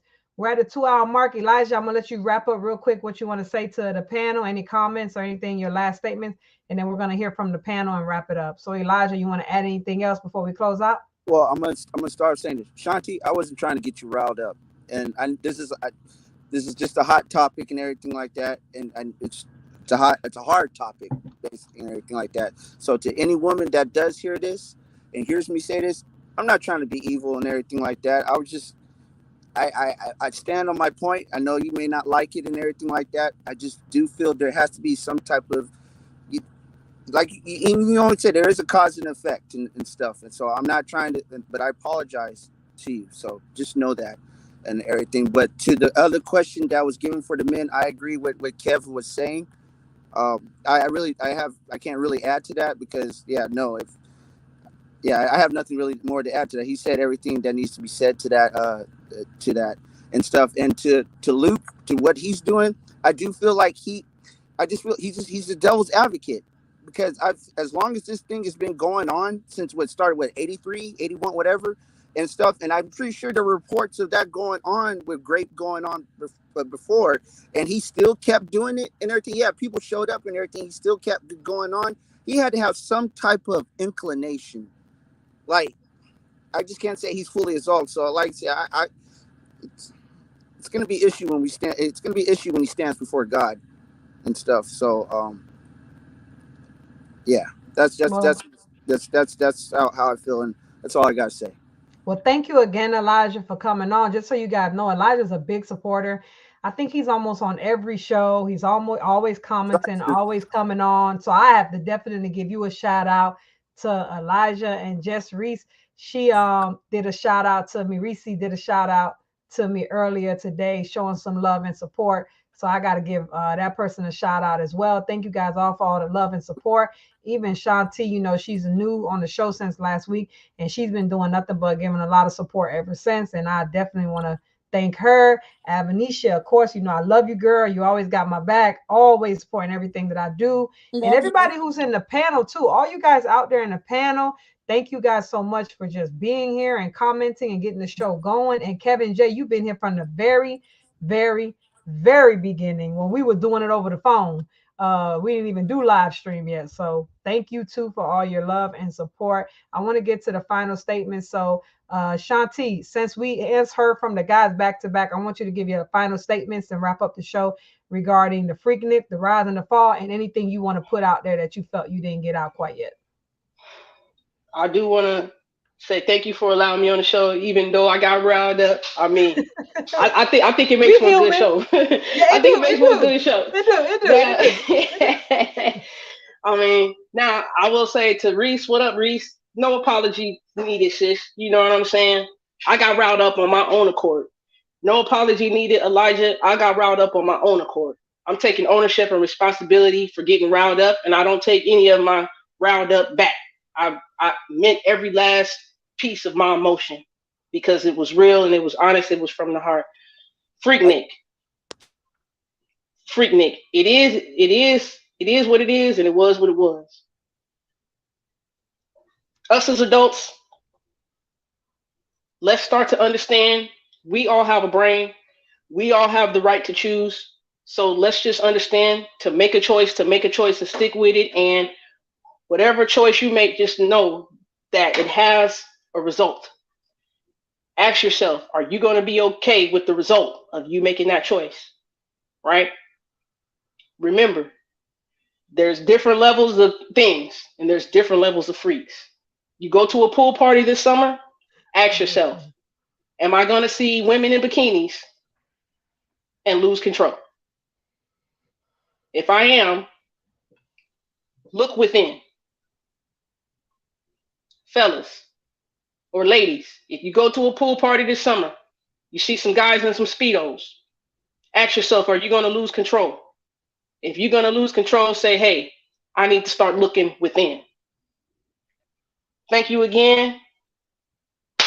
That's it. Y'all have a good and blessed weekend. Love y'all. Drop the mic. Thanks again for coming, sis. I appreciate it. Empress, final words. What you got to say? Last words, anything you might have left out. And also, make sure you let us know your final thoughts on Freaknik, the rise and fall. Freaknik had a great rising, but I'm glad it fell because I probably would have been on there. I'm just joking. Just joking. But just some jokes. But yeah, either way it goes, like even now with the documentary, everyone has to pay for their own actions. If you are out there shaking it, it is what it is. You did it. You moved on. You repented, hopefully, and you're living your life now. Don't get discouraged by it. The past is in the past. As far as the documentary is concerned, and when it comes to accountability, everyone, both men and women, just need to think logically and be held accountable. Don't get caught. And this is my advice. Don't get caught being at the wrong place at the wrong time. You know what I mean? Yes, I know it's different levels of freaks. It's different levels of this and that. But if you know they out there doing some extreme business and that's not your forte, and that's what majority of the people are doing, I would advise you not to go there. You know, stay within your comfort zone. You know what I mean? If you want to have a party at home, have a party at home. You know what I mean? Where you feel safe. Stay with people. If you're going to an event, make sure you're not walking away with someone. Make sure you stay in a group. Everybody out there, if you are attending an event, make sure you go with people, who you know. And, especially major event like that with 300,000 people. Stay close, to your group, to your circle. Don't be out there straying away. Especially, you got people intoxicated. Stay with them. In college, when we went to parties, we went in groups. Back then, I don't party no more, but we went in groups. You know what I'm saying? And we stayed with each other. If somebody was not as sober enough, guess what? We watched them. We made sure they were okay. We didn't leave them alone for someone to get an opportunity to take advantage of them. Exactly. Thank you for that information. Yeah. Thank you. And thank you for coming on. We appreciate it. That's Empress. Y'all make sure y'all check her out. Lastly, Kevin J. What is your last final thoughts on the Freaknik Rise and Fall, this documentary, and anything you might have left out? The floor is yours. First and foremost, and again, I didn't know that was Sister Reeve too.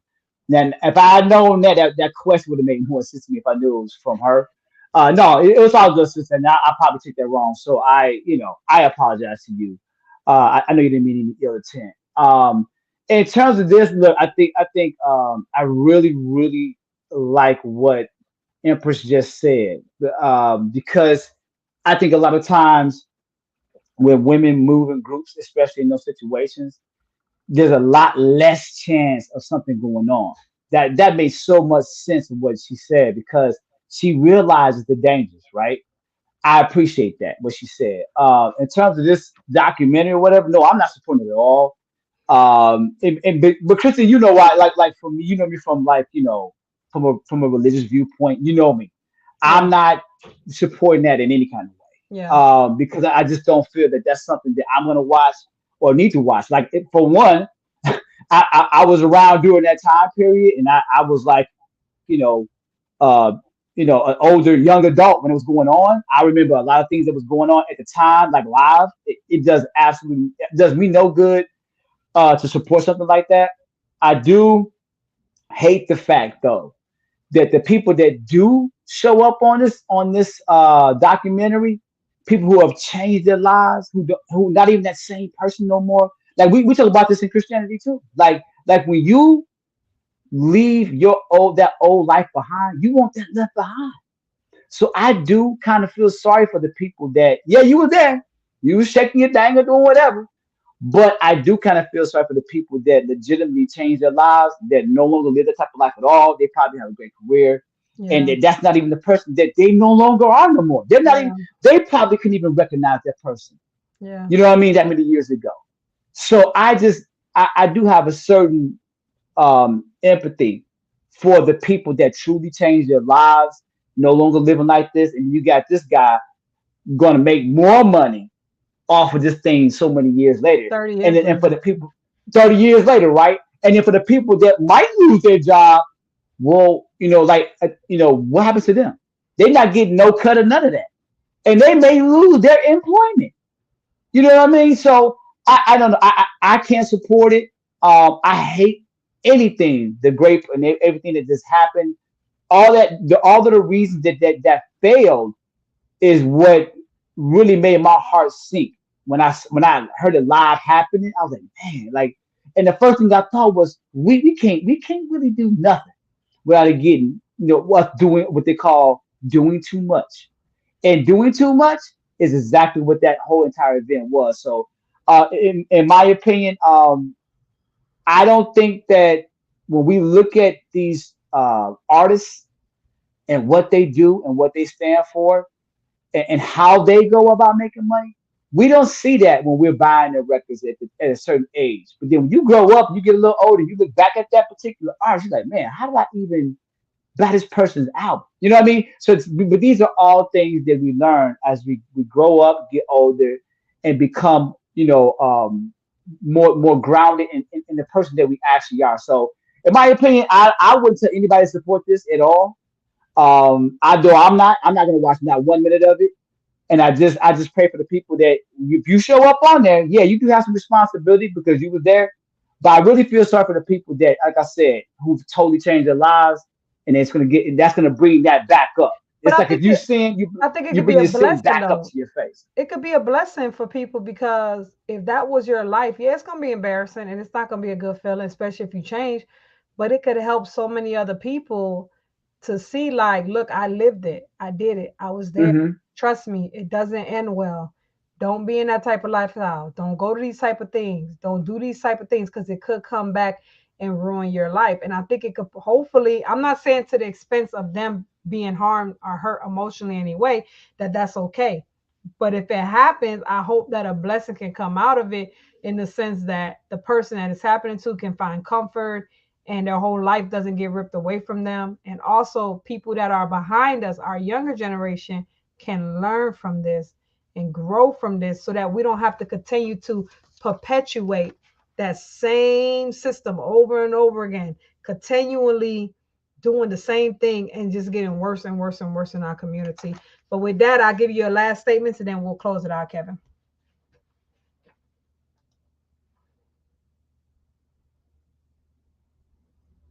Oh, I don't hear him.